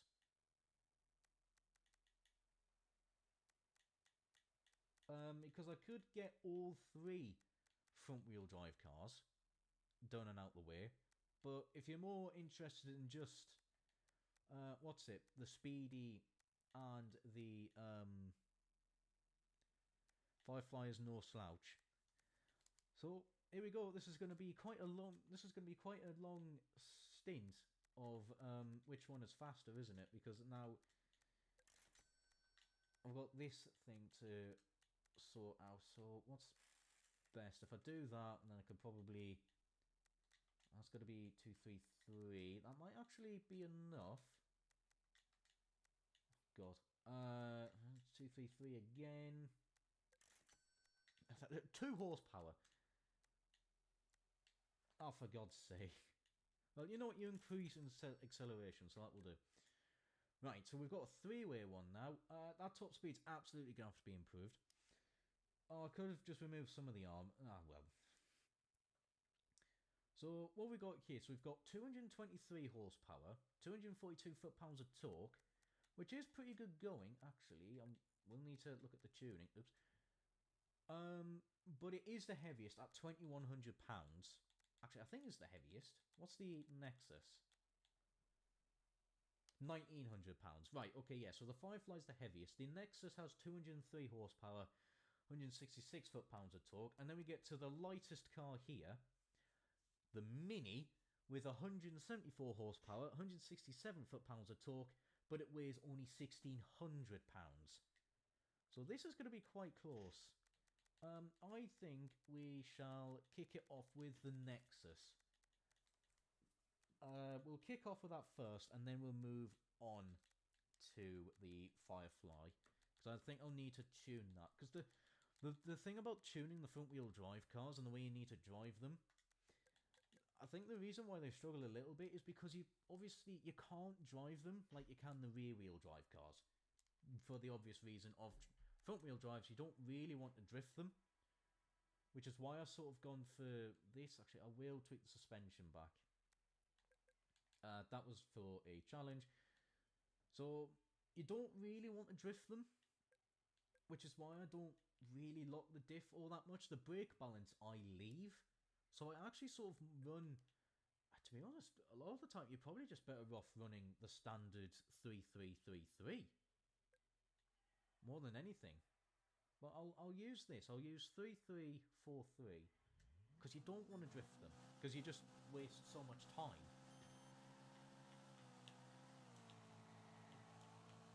Okay, come on, Nexus. Let's see what you can do. If I remember this, the Nexus is actually a pretty good car. Oh god, that's me being a little bit inexperienced with the front wheel drives. That's not the car's fault. I need to sort of get used to this car a little bit. Eey. That's me using the handbrake, not the clutch. Oh wait a minute, because I'm so used to just. Oh, not that. Oh no, that's me shifting up and shifting down. What am I talking about? Yeah, because a lot of me wants to obviously use the handbrake, but you don't really want to do that with these. So let's try and mess this car around, and let's not be a tit about it. One into fifth. What speed are we doing? We're doing 100. Okay, so about 104 miles an hour. It's lovely through turn 1. 101 miles an hour up the hill.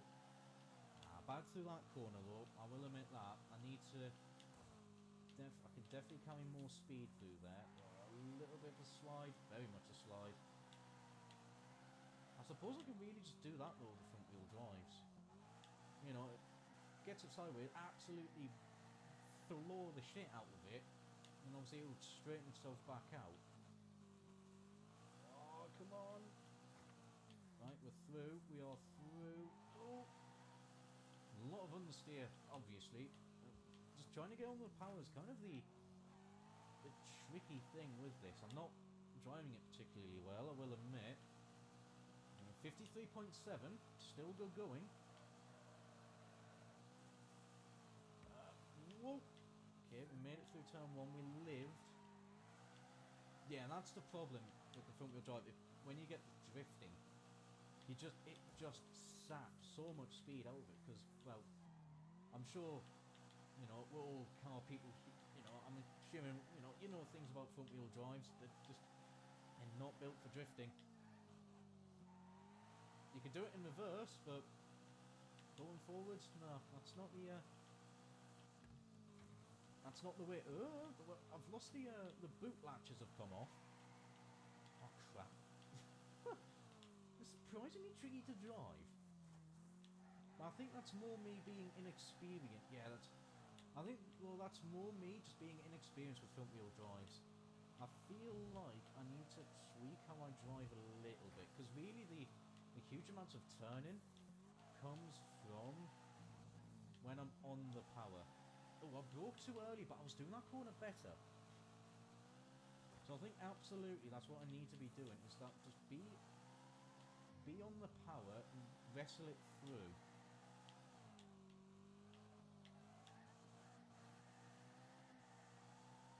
Oh, come on, here we go. Nicely through there, that's a little bit better. I'm just going to do a small lift. Oh, that was a bit too harsh through the ditch, but we're fine, we're alive. Nicely through there. Better. How quick was that? That was a little bit faster, not massively, but we are picking up the pace a little bit. That's, well, considering turn 1, well, turn 2 went horrific, as in, like, also just now. Oh, come on, mate. This is not a good showing. I'm meant to be testing, you know, I'm meant to be testing cars, meant to be showing how good / bad they are. So far, all I'm doing is showing how bad my driving is. Right, okay, that's better through there. I've really got to nail it on the final lap and not do that.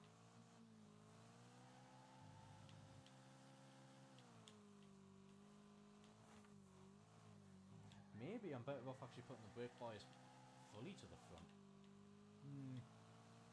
I don't know, that might work.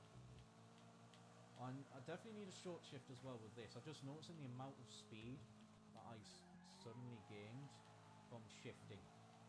Oh, there you go, that's better. That is a lot better through turn 2.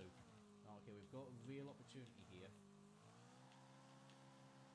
That's okay, we're fine. We can live with that. I have to say, the acceleration that you get is mighty good from the Nexus. Okay, go ride the ditch a little bit more. That might actually, work out nicely for this car. Come on, around the final corner. Boot it, boot it, boot it. Go, go, go, go, go. Ooh. Hello. That was actually really fast. Let me get the leaderboard up. Hey, you know what? That's good going. That is actually pretty damn good going. Let me add you. So it's taking the 5th spot, the Nexus.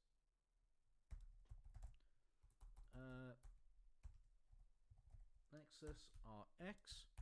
There you go. Fix that with a 52.890.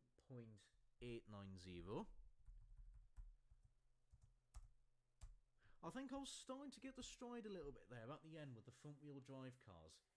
You know, sort of being able to getting that front end turned in a little bit more. I think what I'm doing now was actually the better way to drive it. Sort of the little bit of the earlier braking, and then getting on the power at the same time definitely seems to help get that front end swung into the corners a lot better than sort of just being on the power and then, going on the brakes, letting off the brakes because the back end's trying to just step out and overtake the front. So I think doing what I'm doing, it's almost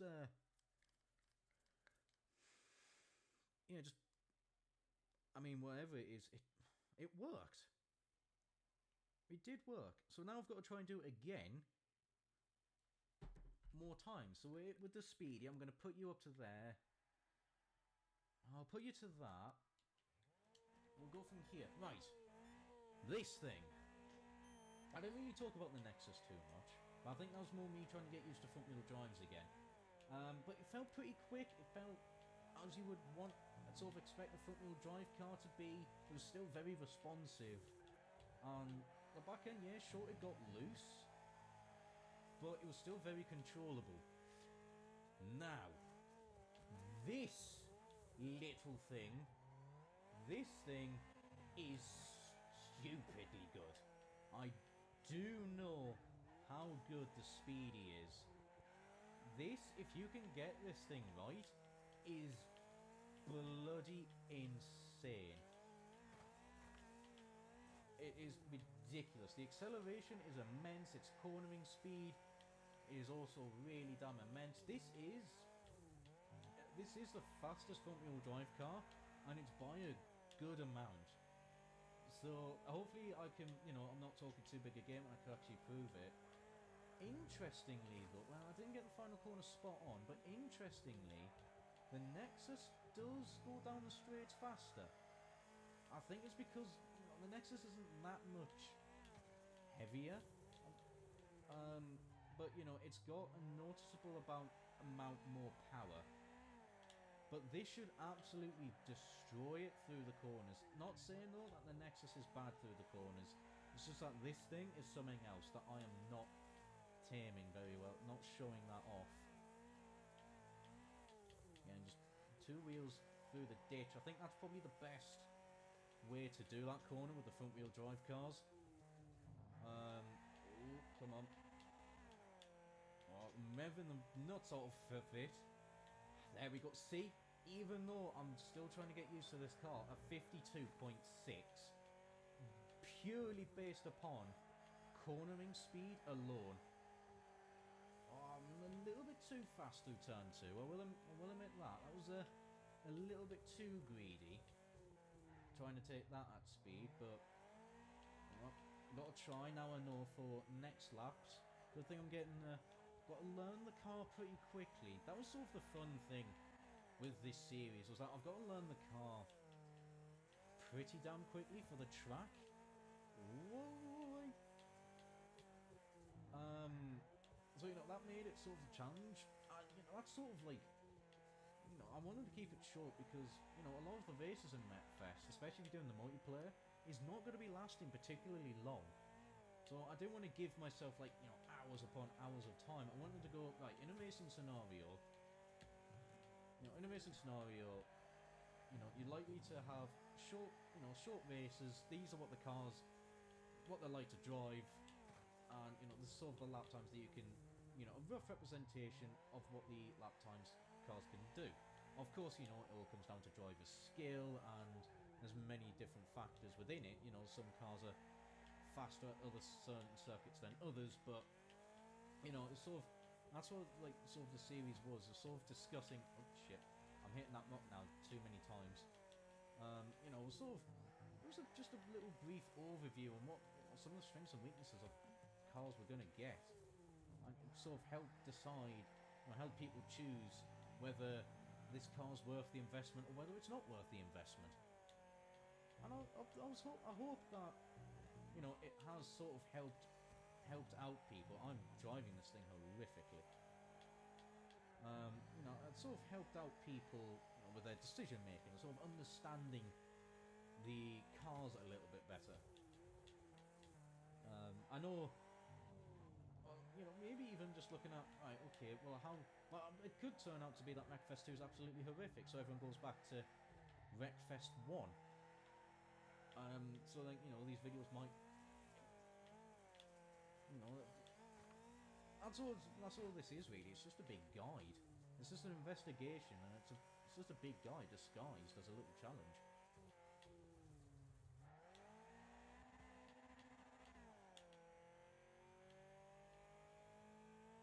Right, okay, final lap. Let's not be an absolute tit about this. Let's wrestle you through the corners. In turn 1, it carries impressive speed. Turn 2, much better, much more like it. The fact that so far lap 2 was my best time just shows how much I'm not actually driving this car well. Oh, come on. There we go. Nicely done it through there. That's a little bit more like it. Down the ditch. Let's not clip the rock. Better, better. Okay, through that corner. Might be a little bit slow, but we made it through in one piece at least. And boot it in the third. Oh, this is fast. Oh, okay, it wasn't as fast as I was expecting. I'll admit that. I thought that time felt... Oh, don't bin it. I thought that time was a little bit quicker. But it still did well. I mean, it lands itself in third. It gets itself into a very healthy third place. Also, let me fix that. There we go. And then... Yeah, no. Right, you are in fourth. Enter there. Third. This is the Speedy. I've put the... I do look quite a bit, actually. Put the caps in the wrong place. And then we did a 52.611. Yeah, that's... Oops. That's pretty good going. I mean, the Nexus was no slouch either. The Nexus really wasn't a slouch at all. But it just couldn't quite... Yeah, I think the Speedy is just that little bit too good around the corners. And that's sort of what holds it back a little bit. Oh, I've done it wrong. Yep, that 6, 7, 8, 9, and 10. Right, there we go. And then I've got to fix you. There. Right, okay. So there we go. That's... Yeah, I think all it is just that the Speedy is just that little bit better. That's that little bit better around the corners. That's what really sets it apart. But the Nexus is still really damn good. Now, this is the interesting one. Because I've actually never properly raced the Firefly. I've never done it. Even in C-Class, where I had it built, I've not used this car really at all. And I don't really know why. I think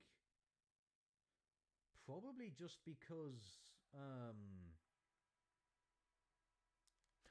wasn't really a big fan of it, I guess. I think I sort of just immediately went to the Nexus because I thought, oh, you know, Honda CRX. I like the CRX, so I'm going to use that instead. I think I sort of just, you know, ignored this car for all the wrong reasons. So Firefly impressed me. See what you can. Let's see what you can do. Oh God, you, they at the front end absolutely fires into corners. Have to give it that. So, I mean, tell you one thing, it sounds pretty arse compared to the Speedy and the Nexus. Have to say that. It's not a great sounding car. A little fart can. Sounds like a really... no, it's a Firefly. I suppose it sounds more like a pissed off wasp. Really? Fireflies even have like a noise when they're flying around. Yeah, it just sounds more like a pissed off wasp. Right, okay, 102 miles an hour. That's... Okay, so we're a little bit down in terms of straight line speed, but maybe we'll be able to do stuff around the corners, because it does feel like it's got pretty good cornering speed. And like the front end is turning in actually really damn nicely. It is. The front end is firing through the corners. Oh God, except for there. For some reason, it really did not like that corner. It was not having any of that.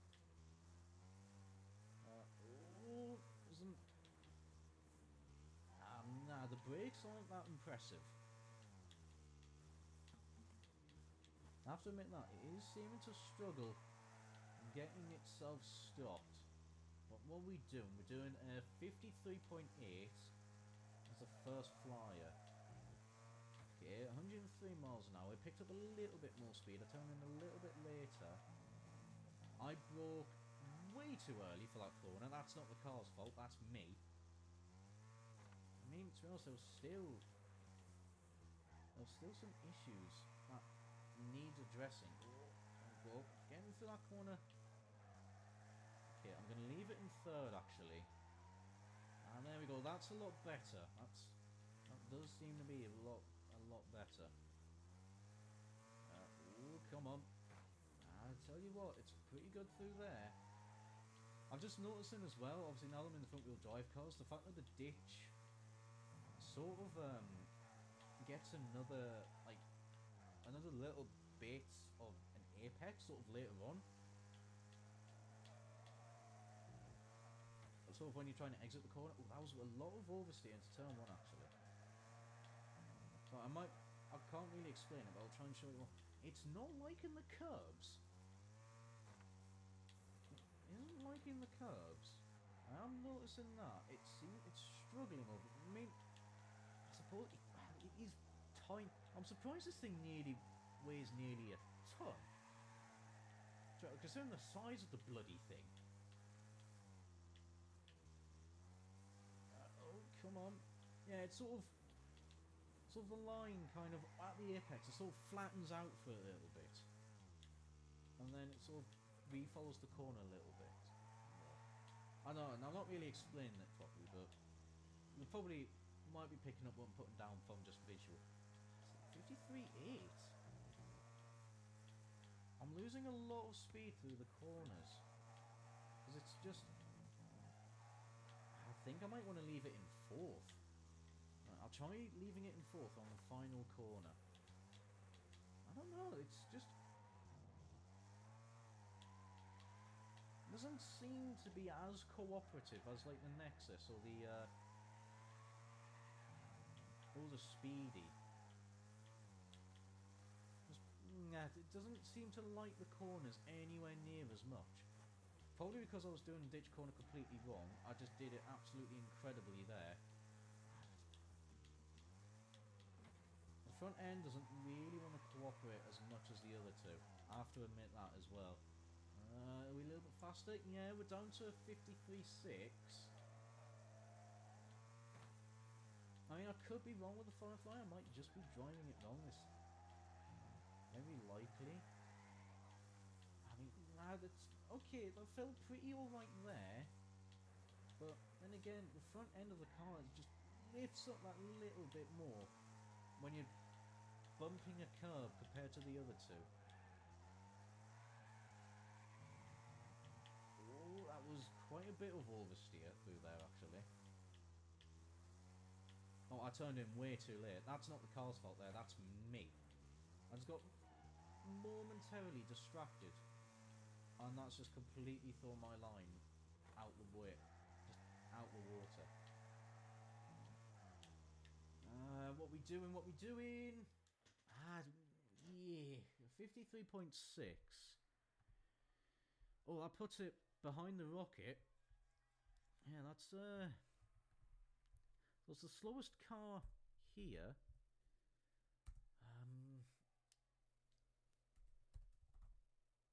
I don't know.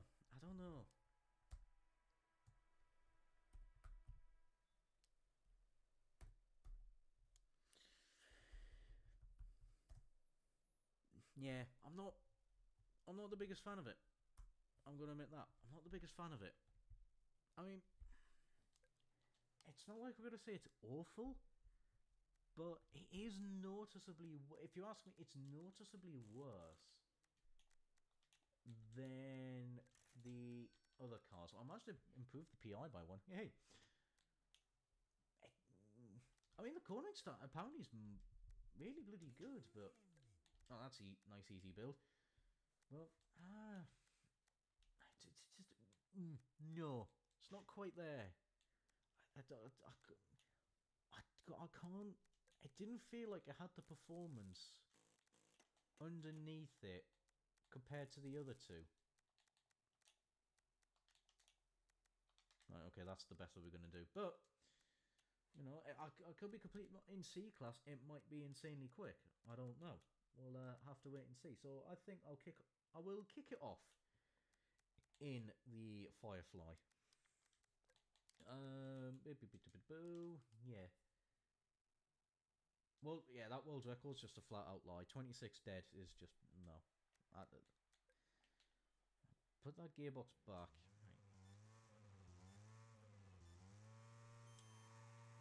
Go, go, go, go, go. Let's see what you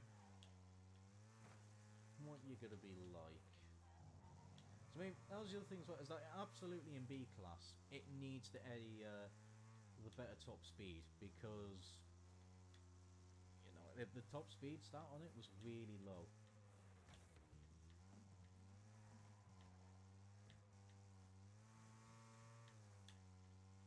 As far as for what it is, I think it's kind of decent. I mean, to be honest, I think around one of the oval tracks, I have seen people use the Firefly to great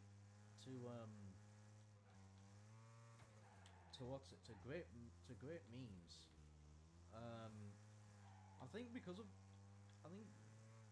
probably because it is front wheel drive, it might be able to hold some of like the cambered corners a little bit better than like some of the other front wheel drive cars, but probably because of just how thin it is. I mean, it's a very thin car, but yeah, I just feel like I think it's definitely just not quite as cooperative as the other front wheel drive cars. But yeah, it's still not half bad. I mean, I can see the back end there. It is lifting. I think that's the main problem. Is that, I mean, alright, okay, I could probably stiffen the suspension up a little bit, but I am noticing that the car's sort of bobbling around quite a bit more than a lot of the other vehicles, and that's sort of what is handicapping it a little bit. I don't really want to run too stiff, because landing the jumps can be a little bit of an issue. Yeah, it's just not quite as planted. It's still quite fun though. It still really is quite a, quite a joyous little thing. Oh god. Yeah, that's me dragging it wide a little bit, and then it just starts lifting its wheels a little bit. Starts losing that little bit of power.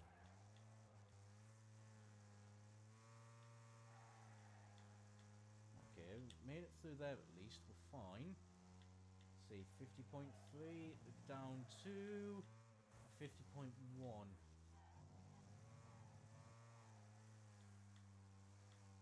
Oh, come on, get through, you little bugger. I mean, it's a little champ, but I'd be curious to... I'm sort of curious to what vehicles actually are going to be coming over from Wreckfest 1 to Wreckfest 2. I imagine there's going to be a good few. I'm expecting that there's going to be... Obviously, we know about the new physics and crap like that. I imagine we're probably going to get a fair amount of cars returning from Wreckfest 1. If we get all of them, that would be quite nice, and get additions on top of it. Yeah, I'm sort of curious, but it's just... It is struggling. Okay, we made it through turn 1 relatively fine. I'll admit that. Ooh, small bubbles, small bubbles. Okay, nice. Much better through there, actually. Managed to get a very, very good line through there. Oh, come on, floor it.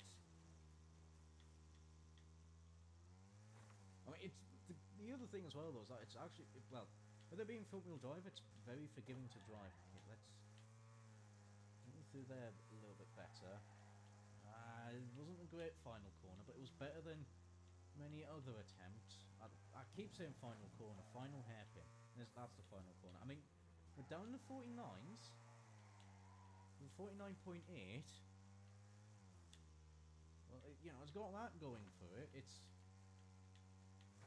It is on the bottom end of vehicles. I think definitely in terms of speed. But I have seen it. I think it's like one of these vehicles that you can get it on a specific. I think I can't remember which dirt oval it was. I think it's the one where like the final corner is like a 90-degree banking. I've seen it used here because turn 1 as well is a little bit banked, and it can hold that really well. Therefore, I think it's one of these niche cars that on a niche track can be seriously impressive, but on a regular track, nah, it just doesn't quite have it. Not quite there, unfortunately. But that's the entire point of this, is to sort of find out the car's strengths and weaknesses, and well, discuss it, talk about it.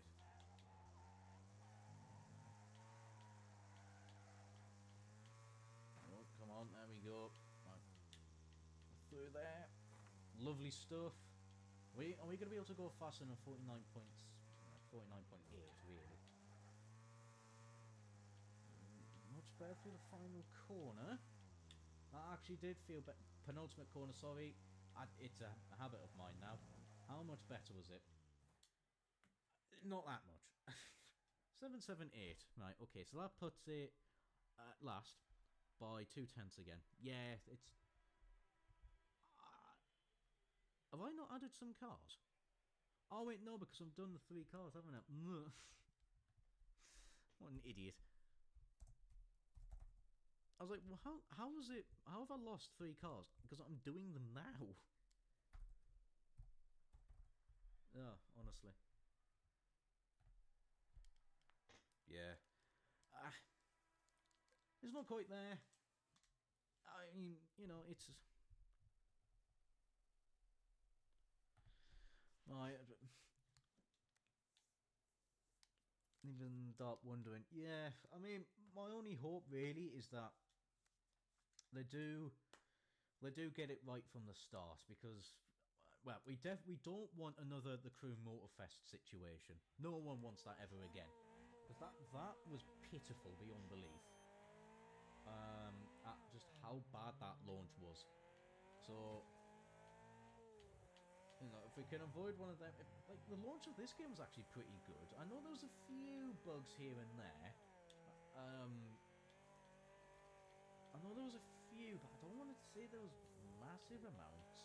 Like, the only real bug that I had was... I think I had a money bug, whereby some of the races that you do, it would pretty much... like, you get the reward money, let's say like 1800 credits, but you could have like 3000 credits and it would delete like a good amount of your money to give you... basically your reward money became what your what you had in the bank. And that was only really the big bug that I had. Everything else, the game's been, well, at least... I mean, I had a few texture bugs, like with the driver and whatnot, when finishing a race, but they're like sort of just really funny bugs that don't really harm the game. It's just a little texture bug having a fun.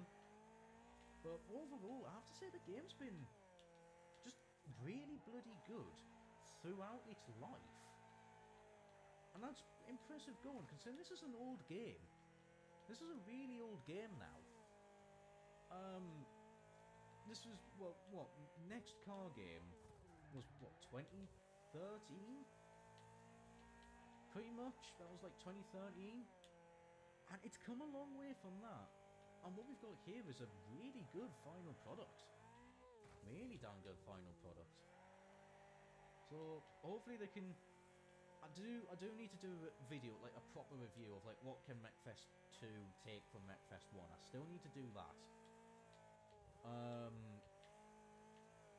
But yeah, it's just, it's like what I said about Unleashed 2, which is still probably my favourite racing game on the Xbox One, which, it's a shame that no one really plays it, is that it's just more of the same and then some. And that, like, there's nothing really, like, I know we're getting a overhauled physics, which I'm curious to know about. I think that could be quite good. But yeah, this game has been really, yeah. This game is 11 years old, and that's the scary thing. It's an 11-year-old game, and it's been fantastic.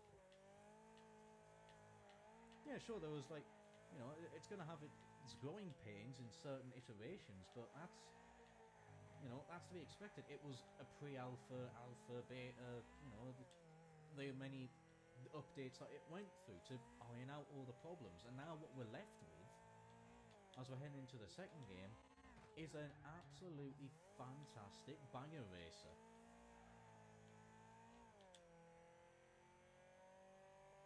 I think really my only main gripe with it is landing the jumps in multiplayer, because I think like the collision matrices, I want to say, gets it's a bit funky, actually very funky, with lag when you're landing a jump, and that's it. That's really my main complaint. And, it's literally an issue that happens because of lag. Which, if that's all we can really say, is that a problem is caused because of lag. When you're doing it normally without lag, it works as intended and completely fine. That's quite impressive stuff, especially nowadays, considering you don't know what the bloody hell we're gonna get in terms of launch quality.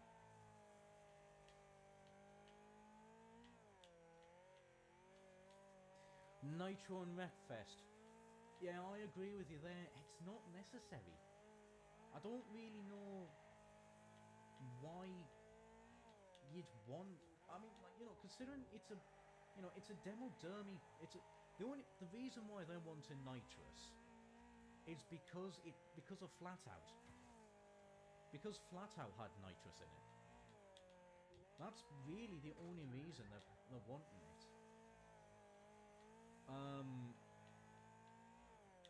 Which, Flatout, that's fine. Flatout was an absolutely mental arse series. Like, this is sort of,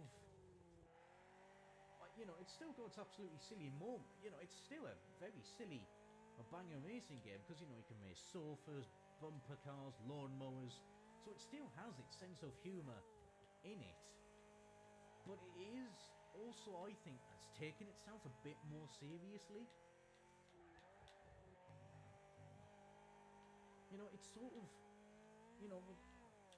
I'm not saying that, nitrous is absolutely not, but I feel like, Flatout was just absolute ultra silly, mess around fun, with all the stuntman and crap like that. Whereas this is sort of, it's focused a little bit more on the racing side of things, which is absolutely fine. And you can have incredible races on the game. Like, if people want to do clean racing, which there's a fair amount of lobbies that do that, you can have some incredible stuff. Because, well, the collisions, they work better than a lot of games. It's funny that a game that's designed to have crashing actually works, with crashing in mind, or the hitboxes and things like that. But yeah, no, the nitrous, I think, is only being requested because Flatout had it, and it's the same people.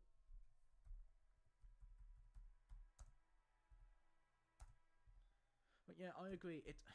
I don't think it's necessary. It won't make or break what I think of the game. It can be fun with or without it.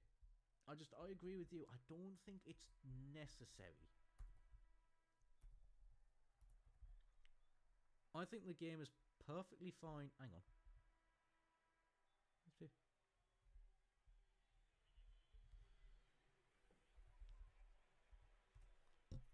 I've worked this out. 1, 2, 3, 4, 5.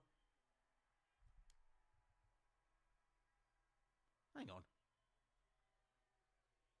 What have I missed? Oh no, it's 11 you're halfway. Oh. For the ages I thought it was 10. No, it's 11 cars. Oh goals. Oh, I am an absolute moron. Yeah, well done, mate. I didn't even really talk about the speed of that mod. Yeah, 49.4. Really bloody good car rate. For a DLC car, yeah, sure, it might not be the fastest, but as front-wheel drive score, no. Incredible stuff. Really is incredible. Yeah, it's... Yeah, with the Nitro Citroen, it'll be fine. I don't think it's a necessary thing. And like, you know, it's only really because flat out. And that's what I really say on it. It's just, whilst I can understand, you know, people sort of wanting like a new flat out. Like, we don't like. Wreckfest is kind of its own thing. Doesn't, you know, it doesn't really need to be treated like it is flat out because it's the same creators. This feels like it's its own thing now. Like, you know, absolutely. You know, it's still, you know, that essence of flat out with, you know, maybe like some of the vehicles, like so bringing in its own craziness, like, you know, the trucks and the buses and things like that. I don't know. I don't know how. I don't agree it's needed, but I wouldn't be disheartened if it was added. I wouldn't just see it as a complete, oh, you know, no, this is absolutely unacceptable. Should have never been added. I'll just be like, okay, it's added. Yeah, fair enough. You know, that's all I can really say on the matter.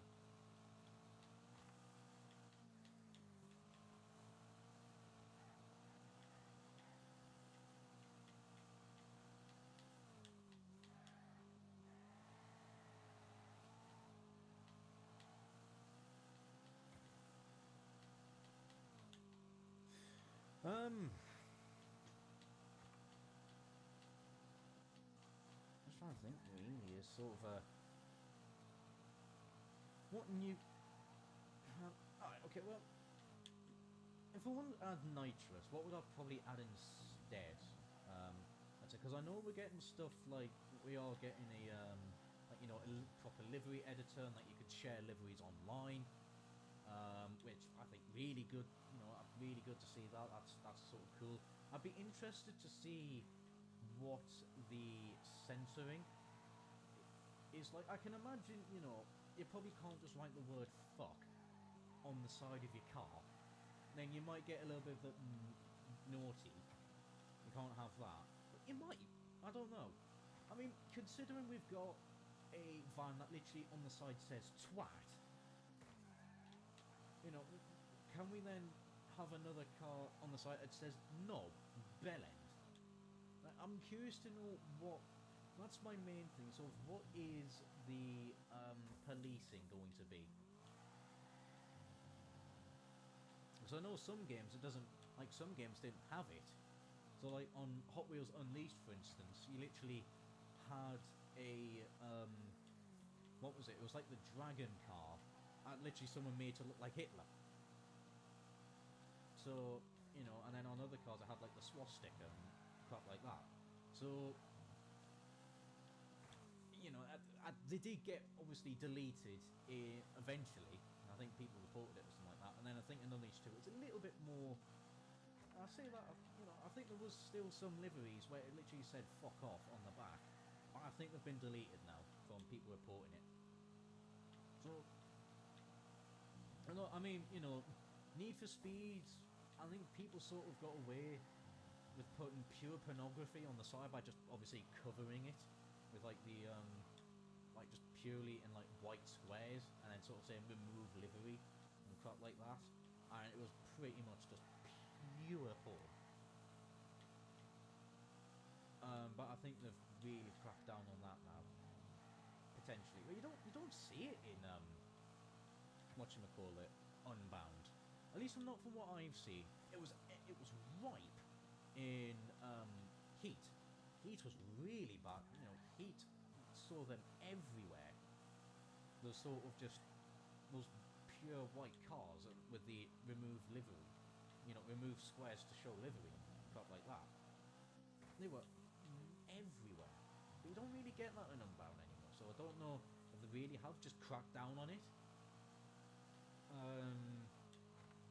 Don't know.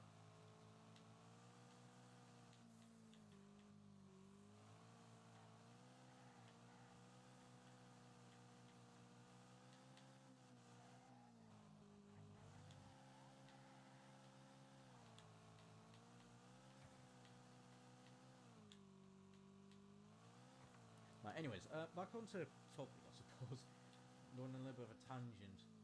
I mean, bloody hell, managed to do 49.4 with the Nexus. It's actually pretty close between the Nexus and the Speedy. I think the Speedy just wasn't quite extracting as much performance from it. I don't think I really got that ultra blistering lap time that I did from the whatchamacallit. Well, from this, because I feel like this I got an absolutely insane lap, like 49.4. I mean, potentially, might have been a fair amount of mistakes here and there, but yeah, so I don't know. I feel like the Speedy had a bit more in it compared to the Nexus, but the Nexus I feel like it's just more consistent. Have I tried Hot Wheels Unleashed 2? Yes, I have. I've actually got an entire series on it, Biggie, where I'm going through the single player. Oh shit, I didn't see the time. I think it was a 49.422. I think it was that. Yeah, it was a little bit faster than the Speedy. I think. Hang on a minute. I'll get back on. I think it was 49.422. I mean, look how close that is. That's bloody hell. I didn't realise that. It's literally wow. Oh, I need to fix the times, the positions. Sorry. Look how close it is. Actually, between 5th and 7th.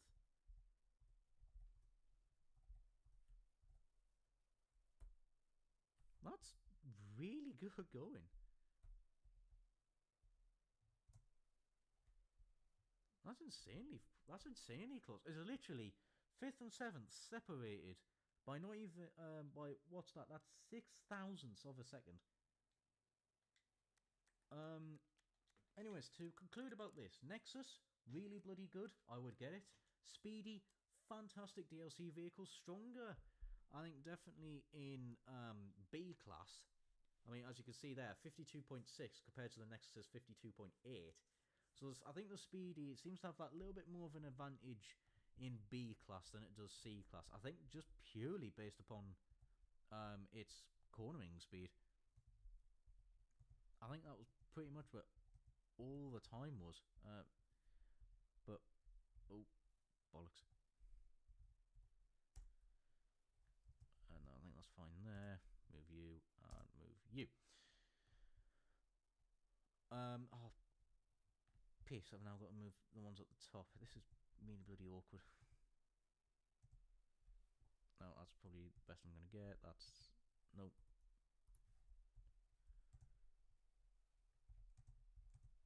There we go. That will do. Yeah. I've been going. I'm doing a series at the minute. I need to jump back on Unleashed 2. I haven't been on it in a hot minute. Whereby I'm going through the entire Creature Rampage on extreme difficulty, the hardest difficulty in the game. So I have played it a lot. I've done a review on Unleashed 2, and I absolutely agree. I think Unleashed 2 is better than the first one, except for the tracks. I think the tracks in Unleashed 1 are miles better than in Unleashed 2. Oh yeah, that's what we're going to do. The boomers. Let me upgrade this one. Yeah, I think the tracks is a little bit weaker in Unleashed 1 compared to Unleashed 2. But I still think the tracks are relatively fun.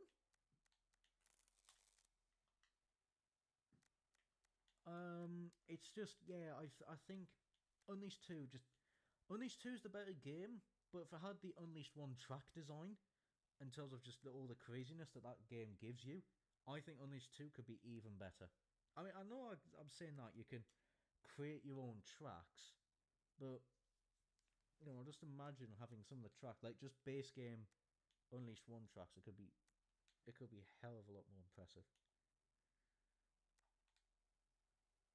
Okay, so let's have a look at these two. They're actually really close. So, the regular Boomer, 208 horsepower, 166 foot-pounds of torque.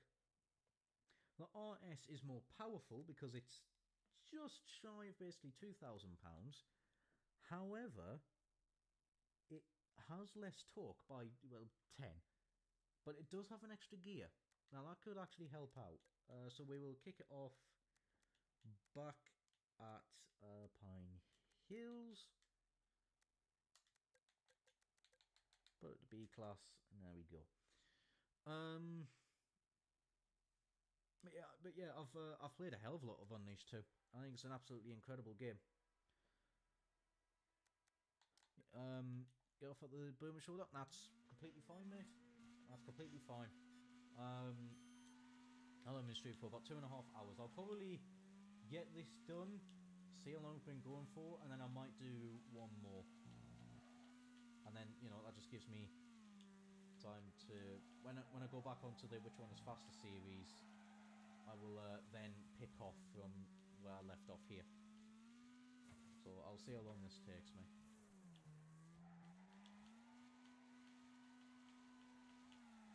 Right, come on. So, hit me down and through here. Now, the Boomers.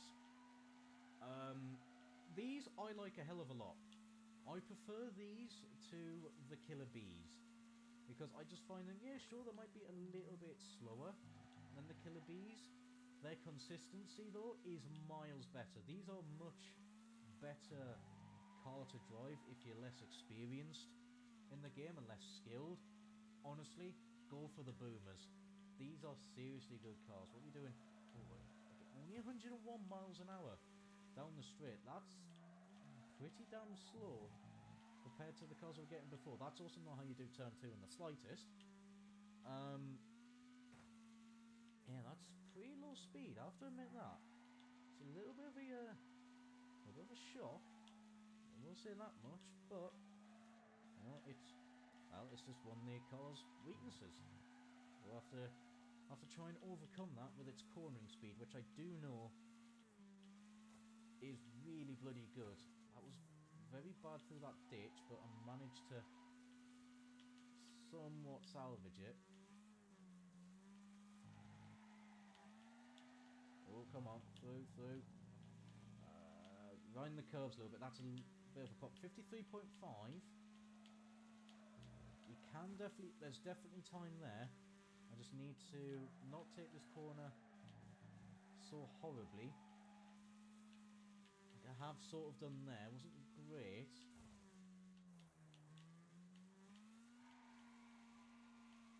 I mean, to be honest with... I might leave it after the Boomers. I might do one more. I'll have to wait and see how long this takes. Right, okay, and then race it through here. Oh, balls. I definitely need to get ditch corner a little bit better. I'm not driving front-wheel drive cars anymore. I don't need to put 2 wheels in the ditch. I can just get away with the 1 and it'll still hang on fine. What we doing there? 53.3. Again, even with a couple of mistakes. So... We're good through there. Much better through turn 2 that time out, I want to say.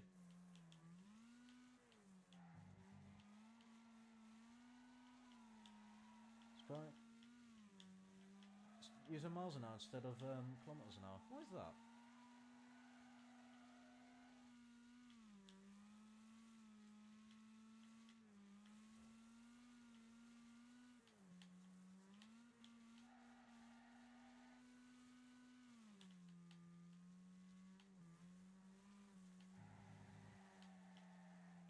Yeah.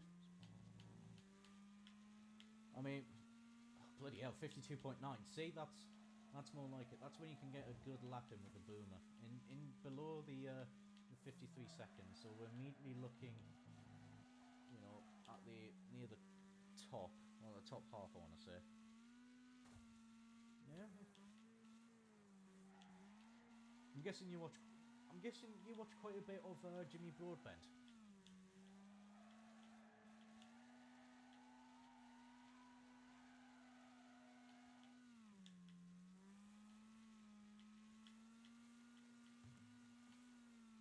Oh Christ!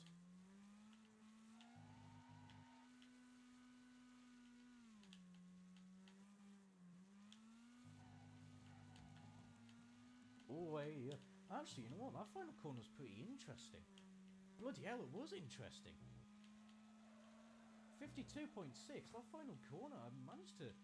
I'm surprised at that final corner. I really thought I buggered it up. Okay. I suppose really with the size of the vehicle, I can get away with. I can get away with a little bit more of the curbs. I've seen you type a message. I will read that to you. I'll read that in a second and answer it. I'll try and mess with this boomer for the final time around here. Oh, that. Yeah, there we go. That's using the extended apex a little bit to the advantage. It's probably not going to be a faster time. Yeah, that actually rides the curbs really well. Bloody hell. 52.6 is... Hey, that puts it in fourth.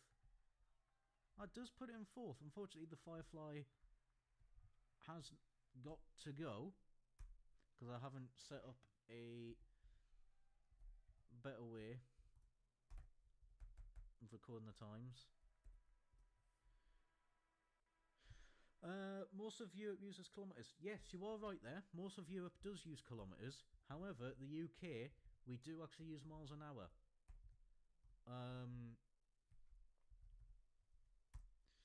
And like for a lot of speeds, we would say this road here is a 30 mile an hour. We don't. That's what we use. All of our signs is in miles an hour.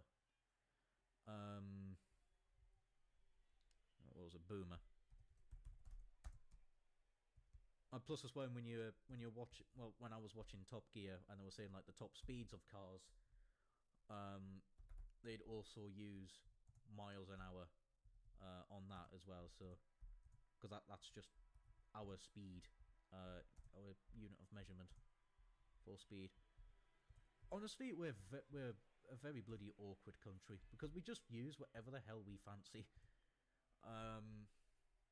Like some of when we weigh certain stuff, it's in ounces, and then in other things, it's kilos. And then in other things, it's just like sorry, not grams.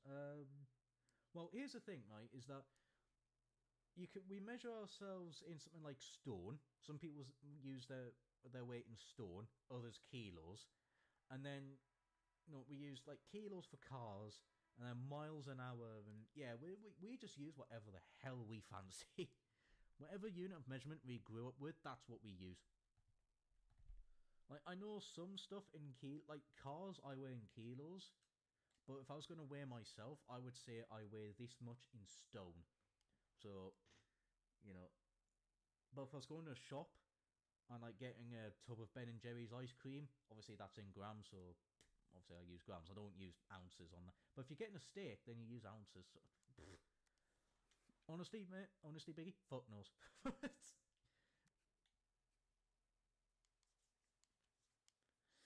But no, you are right. Mainland Europe does use kilometres.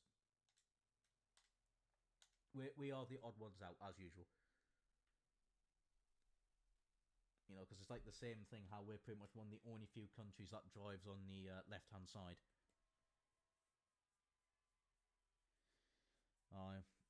Yeah, I mean... And obviously as well, Grand Tour's ended now. You know what? I didn't enjoy the Grand Tour as much as Top Gear. I don't know, I just don't think the humour was quite as good. I mean, I will admit, James May was just naturally. I think James May was better. He's just naturally funny. James May, of the three, I think he's the funniest because he doesn't try and force it. He just has a natural knack for it. But yeah, I don't know. I never really had the same love for the Grand Tour as I did Top Gear. And especially the first season. You know, I didn't actually like the first season of the Grand Tour all that much. I know they were trying to like find their feet with it and things like that. So, you know, I kind of need to cut some slack with them there. You know, 'cause I think they were really sort of testing the waters, trying to see what they could really get away with. And it sort of felt like it to me. But yeah, definitely the second season, the third season picked up, and then the specials. Some were quite good, others I thought were a bit hit and miss. But yeah, I do miss them, you know, and they've been working together now for, well, 22 years. They've had a good legacy together. You know, they really have a good legacy together, and I think, you know, it's sort of a, you know, they're sort of left at a good time, you know, to sort of say thank you to everyone, and then, you know, sort of left the Grand Tour as it is. I mean, you know, there was plenty of people crying at it. I did, you know, it did get me emotional a little bit. The ending overall. Um, you know, you sort of, you know, they're a massive journalist, and they have been for 22 years. So you sort of, you know, you absolutely, you know, you love their stuff. You've loved them for that many years. So, you know, seeing them finally part ways, you know, it is absolutely sad. Don't get me wrong. I'm sure many people would just want to see them together forever. But I do think that, you know, they had so many years together. They brought all the entertainment, and I do think that they left at a good time. It was a good end, shall I say, to their entire legend together. I think it was a good ending. Sort of ending off where the specials started.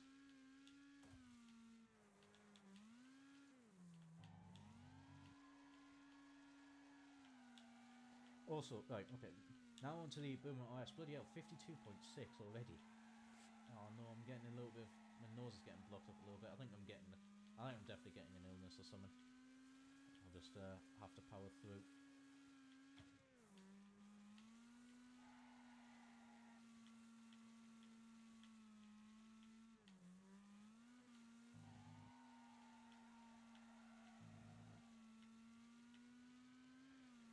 Oh, right. I don't really talk. Well, I talked a little bit about the Boomer. The Boomer RS. This is a reward in the campaign. I can't exactly remember where, but it's not far in to the campaign. And I actually I like this car a hell of a lot. This is, I think, one of my most used European cars. Um, I really do like it. I think this is absolutely. It's a brilliant car that everyone should try and get. Again, it's a very easy drive. I want to say it's actually it's quite It's quite easy to drive. Like I sort of said and then went back on a little bit. You know, the back end steps out nicely. It's easy to control the drifts. The cornering speed's actually really good down the straight. It's not okay. It's not incredibly fast, 103, but it's not as if it's incredibly slow either. I mean, you know, 100 miles an hour up to turn two. You know, there's a fair few cars doing it, but not all. You know, it is up there. So the cornering speed is very, very good. Um, and hey, it's a great little car. Really, you can't. For me, it's like one of these ones that you can't go wrong. Yeah, sure, it may not be as fast as the Killer Bee, but it is a hell of a lot easier to drive than the Killer Bee. And not only that as well, you still get really good performance out of it. Plus as well, it's a Ford Escort. Ford Escorts are just good cars. No matter what people say, the classic Escort is just amazing. Well, that was actually really good through turn 2. Oh, we're down on 52.5. See what I mean? 52.5. It's fantastic going.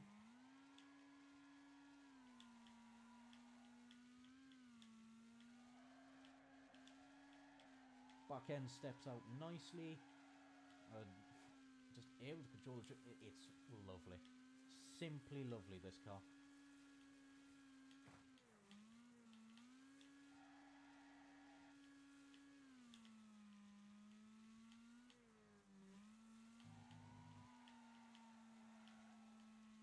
And here we go around the final corner. What we doing? Oh, it was a little bit slower. It was slower, but a 52.589 puts it in third. There we go. We've got no, it doesn't. Yes, it does.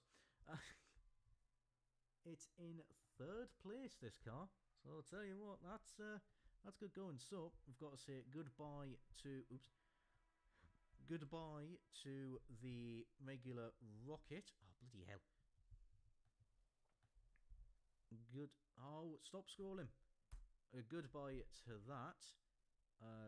Delete that. There we go. Now it's actually zoomed in a little bit. So you are 11th. You are 10th. Do that.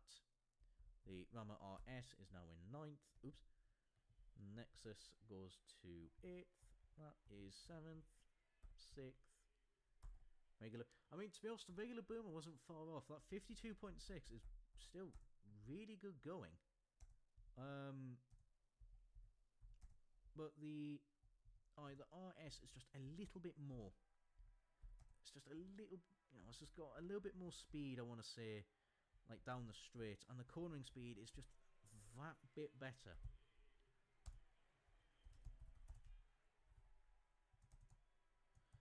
So here we go, 52.589. There we go. Lovely. Starbeast SS times a slow bit ski with, but I can't be bothered anymore trying to get that sorted out. Right, okay, so how long we go for? Right, okay, by the time I finish this Boomer stuff, it'll be 3 hours, so I will leave it after I've finished here. So that's what the times is looking at the minute. Obviously, the Rocket and the Firefly are in 12th and 13th, so they are now on the...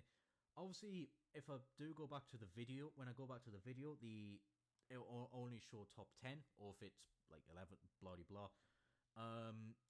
So yeah, we've got the Rocket and I think the Rocket definitely can be faster. I know for a fact the Speedbird, the regular Speedbird, can be faster. Considering the GT's done a 52.8, I could do that in the regular Speedbird, but I found it a little bit trickier to really get down to that time. The GT's a little bit better. But yeah, I mean, the Rocket RX being at the top, just considering that is outdoing the very renowned Rammer, and it's outdoing it by a 10th, it's good going for that car. It is really good going. Let me now hide that off so you can see what I'm doing for the upgrades.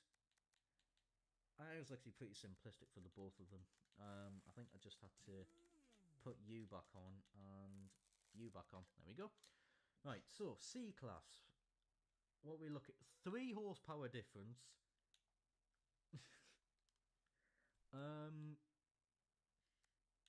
What else? Torque is 7. Alright, okay, so yeah, still, again, they're pretty similar in terms of, like, on paper, they're similar, but obviously in practice, that means, practice is everything for sure. And here we go.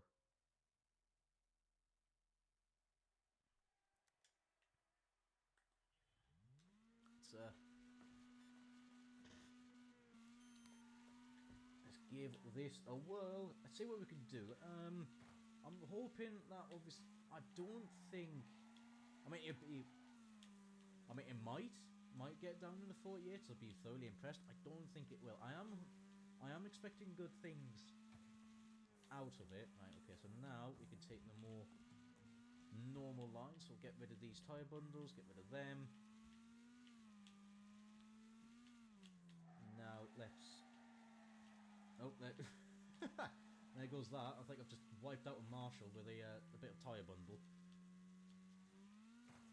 Let's see what we can do now. What's that? 92 miles an hour. Yeah, I think it's just a little bit down on power.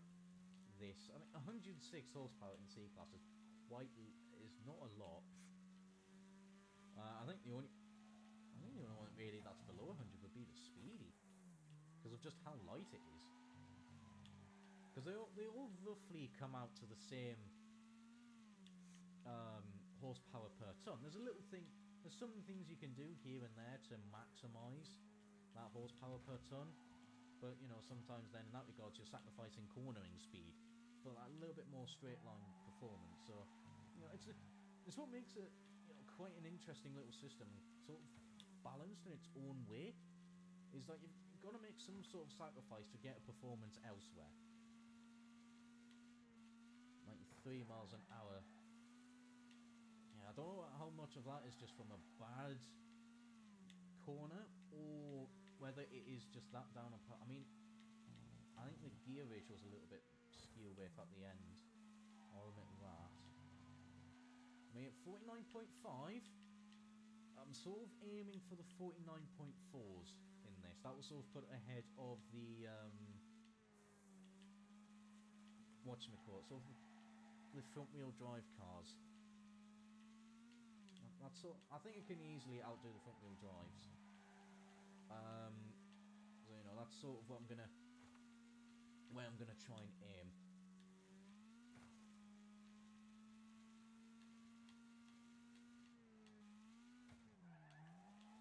Now, I might be braking a little bit too much into the penultimate hairpin here, so I don't know. That still felt really quick. Let's see. Only one way to tell. No, it was actually pretty slow. Where did I lose 3/10? Probably turn 1, because that was pitiful.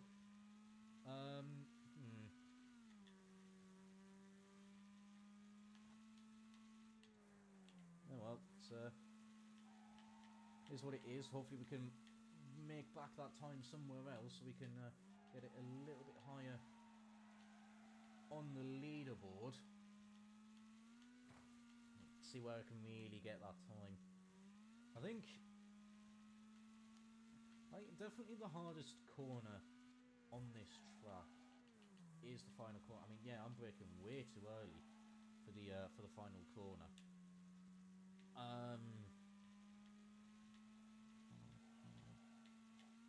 Yeah, it really tells, but you've got to be really careful with it. I mean, with my lower speed, I probably don't need to brake anywhere near as much over the jump, not just before the jump, sorry. Because it is lacking power. It is lacking straight line speed. Well, that was a terrible corner. I'm going nowhere near where I should be. Absolutely nowhere near.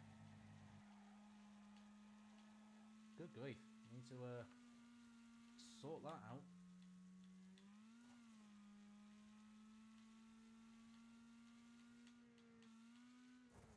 Yeah, I mean, that's a little bit better. That's probably just enough.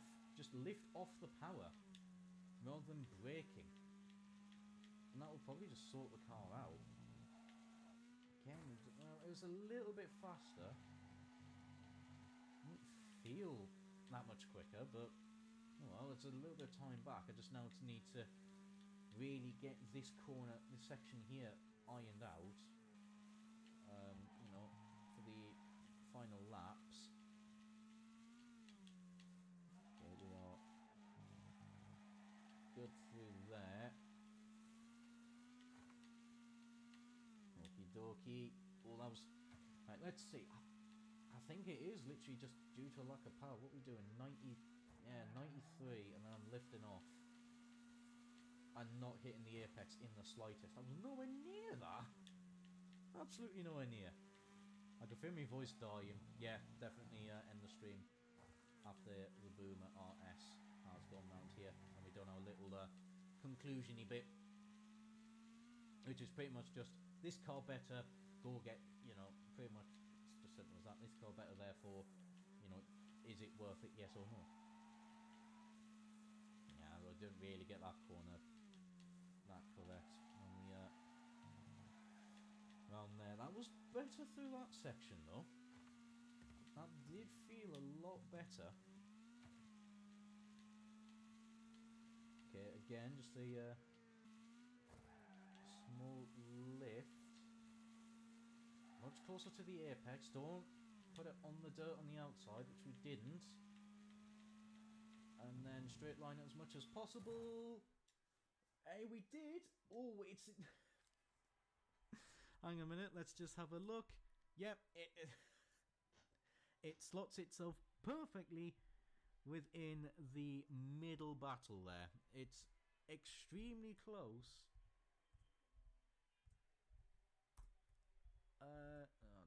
There. Honestly, I'm going to set this up constantly. It's a bit of a bugger. Right, okay, so as ever, the Firefly has got to go. And then Star Beast is 11th, you are 10th. 9, 8. Speedy goes to 7th. The Nexus stays ahead, and the Boomer finds itself slotting nicely here, 49.423. I mean, Christ alive, how... Honestly, it's such a close battle there for 5th is where all the action is. I mean, look at that, it's literally... That's separated, again, still by the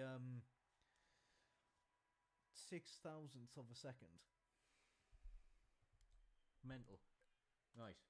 Now, finally, it is time for the Boomer RS. I am hoping... I'm expecting it to go quicker. I am expecting it to go quicker. How much quicker? I don't know. But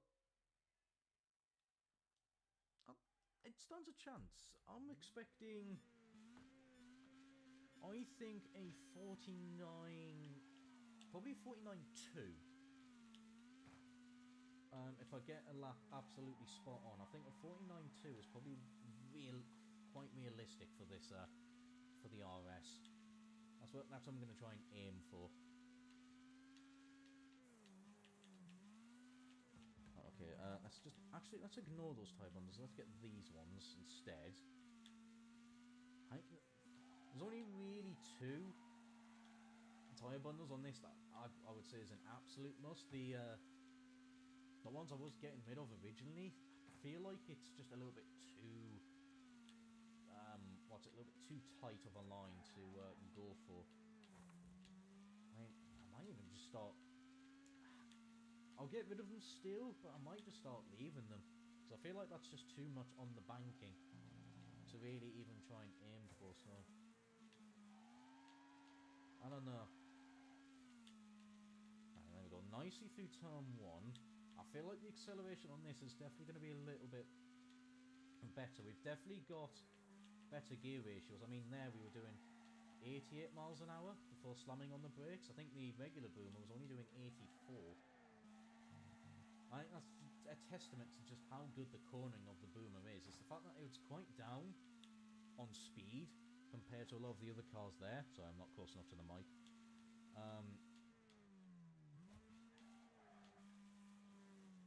Yeah, considering that... Oh, did not want to be kicking the back end out there, unfortunately.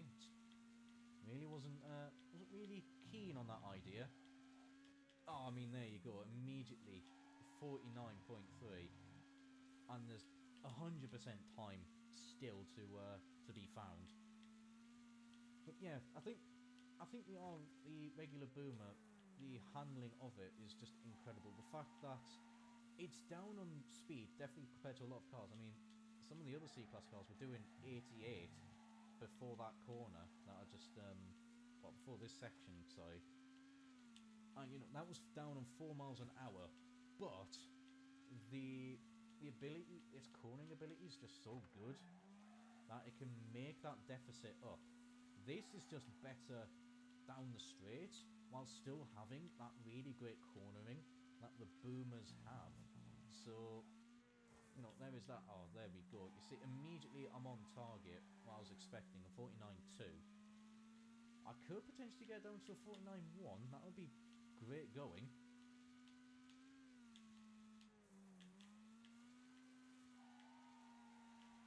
Oh, come on. Nice. We've gotten through there.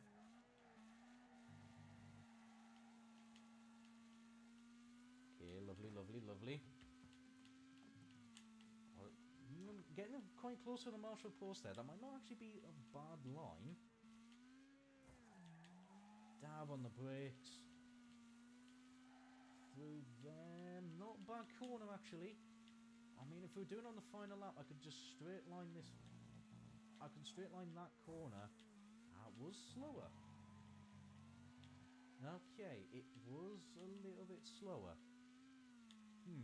Where did I lose that time? I don't really know if it was the final corner per se. But 2/10 is quite a bit. Is quite a bit of time to just suddenly lose. So I definitely did a section wrong. Oh, again, pretty good through there still, keeping it close to the marshal post. I might be getting too close to it, you know. Yeah, because I'm only doing 93, so I might just be taking a too tighter line and not letting the car sort of carry more speed and drag itself wide. Not sure. Well, yeah, because immediately we're down in the 49.1, so whatever I did there, I need to do more of, just that little bit faster. And 49.1 is still incredibly good. I think that the 3 hours around here spent in the buggy has definitely helped out. I don't think it was actually 3 hours, was it? It was definitely some amount of time. I think I did that when TDU Solar Crown was playing Funny Buggers. That still does. Because my issue of the soft locking with the custom controller layout, yeah, that's still not fixed. So, you know, there is that. I'm about to sneeze. I can feel it coming. In the air tonight. Oh, again, final, first corner. Really great. Final lap. Let's see what we can pull out. What wizardry can we pull out here? Actually, you know what? That may have not been a bad call. I mean, I know I hit the tyre bundles. I mean, I don't think leaving those tyre bundles there would have really have cost me a 10th. It's more something like that. That final corner wasn't... That penultimate corner, sorry, I've done it again. Wasn't really brilliant. I mean, straight line as much as possible. It worked out. It really did work out. There we go. A 49 dead. It's in second. It goes into second place. Right. I've no idea how it's even going to sit on the screen. It doesn't. There you go. So, third. Actually, I'll fill this thing up whilst I'm here. Boomer RS. 49.061. And then well, I've got to keep fixing this leaderboard still. Wallop, ping, pang, 1, 2, 3. Yep. Yep. And now we say, 11th. And now we say goodbye to the Star Beast this time. Yeah, the rocket actually managed to keep itself on this leaderboard. Well, there we go. That is... oh, bollocks. That is Which One Is Faster Live, the 600 subscriber special live stream. And that is the leaderboard for Furwood, the top 11. Yep, no worries, Biggie. I'll chat with you later. And so the conclusion with the Boomer RS is, yes, it is absolutely fantastic. You should go through the career mode and unlock it if you haven't done so already, because it's just great. And there we go. That is the stream over. Thank you for 600 subscribers. And yeah, I can't wait to keep doing it. I'm really enjoying my time, and I'm glad people seem to be enjoying what I do as well. You know, I really do have a good amount of passion for this, and I want to keep going with it. I want to keep improving, keep doing, you know, all these like crazy little videos, helping people out and things like that. But I'm going to leave it here. Thank you for tuning in to anything that I've done, and I will catch you on the next one. Till then,